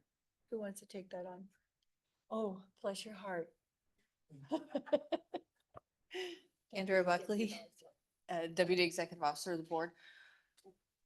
We are still in progress with those, and we have to coordinate all the sponsor and local non-sponsor responses. I anticipate we will have response that we can share. I would say April or May. Why does it take so long? Longer than a year when they were submitted. When did the close of comments on that, or wasn't like summer? It was end of February 2024. Well, why does it take till the summer of 2025 to respond to comments? I don't get that. We did receive quite a volume of comments that need to be addressed. And we're doing our very best to consider every comment. And Oh, many of them are repetitive though. Let's not get totally carried away here. They were the same comment over and over again. And that takes some sorting. And the we is a pretty large group. It's not us. We're part of it. It's slow, no question. It's slow. And why? It's frustratingly slow. It is that. I burst every meeting and want to tell people what's going on, but I'm told not to, so. Get clear, you're saying that before you can share the response to comments, it's gonna be the summer of 2025? I think she said spring. I think she said spring. yes. We're done. Now, don't be mean to our deputy executive officer. She's really working hard on this one. It's frustrating. Well, she's aggressively pointing out to the core that we're getting a lot of people want questions answered, and they need to expedite their They know, comment response. they know. Yeah. Noted. Can we finish out the agenda? Oh, Member Johnson. We get to hear from you. Sorry, the mute didn't work very well. Can you all hear me? Yes, sir. Okay, thank you. I just following on Board Member Countryman's comments. I share the frustration, and I know that our staff and our partners are working hard on this, but I wonder if there's a way to provide more answers to many of the basic things that we're hearing in advance of the more technical and complete formal responses to comments. I would encourage us to think that way. And, you know, one of the questions is our willingness to have a workshop and confirm that we would do that, and a request to do it in the field. And I'm just one board member, but I would welcome all of that, the workshop and doing it in the field. And if we're going to do that, I'd rather be able to say that sooner rather than later. And that's just my view. Thank you. No, I agree with you. We're working, that's a good suggestion. Are there some that are not so super detailed that it can be released right now? No. We'll ask. It's core project, so some of what we wish to do needs to be agreed upon. Another challenge. Not going unnoticed, however. I think I took care of all the other things. Good. Yes, yes, yes, yes, yes. So we're at staff activity. Oh, all right.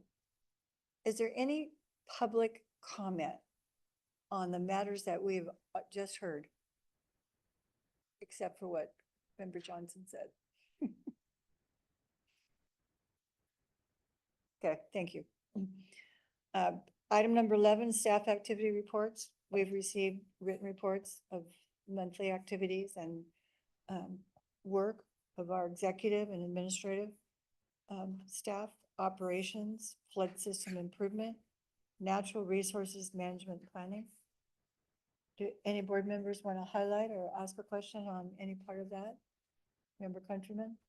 Yes, I said earlier that I would like to have a better understanding of where the permits are getting hung up, especially as far as core review. And I'd put it off until this point. Can the operations branch provide an update of where the status of those permits and where are the hangups currently? We're just not processing very many permits. Mr. Lamb, you're permitting, we have heard that before, but if you can do an extemporaneous on this, I do know we're gonna have end of the year reports of all activities of our various divisions and branches coming up, our next meeting, and that's probably where we're gonna receive a whole lot more, but want to give us an Correct. So overview? Steve Lamb, permitting section manager. So currently you'll see your staff reports, stack activity reports. Predominantly about 30% of the permits are with the Corps of Engineers. An additional 30% of them reside with the applicants themselves, seeking information back. Staff currently holds about 20% of those permits. And then the other remnant 10-15% are either in process of being issued formally or working their way through hearings as Selena put on. We do have a deficit in permitting. We were running about a 20% deficit for the last 2 years with staff turnover. And so it does play a part. But with that said, our output is almost equal that we've seen for the last 3 years. What we're seeing is probably for every 3 permits that come in, 2 go out. Specifically over the last 3 months, we have had 40 permits issued just within the executive officer EO. So we're averaging roughly, what's that, about 11 a month that are being issued that don't come before the board. So with that, we also have an additional probably 5 to 7 minor alteration and maintenance requests that we've been able to divert from becoming permits or get maintenance on facilities done. So there's a lot happening in the background. We are consistently at a deficit though. There's absolutely no doubt about it. 3 come in, 2 go out, right? It's gonna continue to build. But the core partners have been very proactive. They, as Tom stated earlier, they're dealing with funding strife. So that any push from powers that be above us would be helpful. But our partners that we're working with at the core have been responsive. We have pre-application meetings. We meet every other week to talk about status.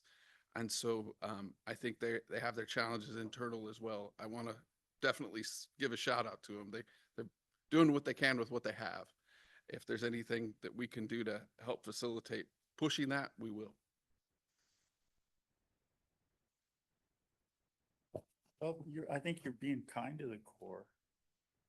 How about the permits to do drilling and testing of foundations? Have the Corps responded to that? I think it was in on the Feather River where we couldn't get a permit to drill the holes necessary to fix the levee. Has that been resolved? Before you answer that question, I just want to note that Member Bosler needed to leave. Do we really want our staff to answer for the Corps? We could ask for an agenda item for us to have that discussion rather than to sit here without them being present about these there. And yes, I would add those, what kind of density of a permit is necessary when you need to do a core sample to find out if you can really do the project. So perhaps we can put that on an agenda so we can have a really good discussion instead That's of. a great idea because the Corps should be here to Look that up. explain. We know. Well, Yeah, you- that's a- You, that's a you good- know about Core, Countryman. Yeah, Mr. I Countryman. know about the Corps. Yeah, so I would look forward to that interchange with you and them, rather than putting Mr. Lamb on the spot for every single thing. Thank you.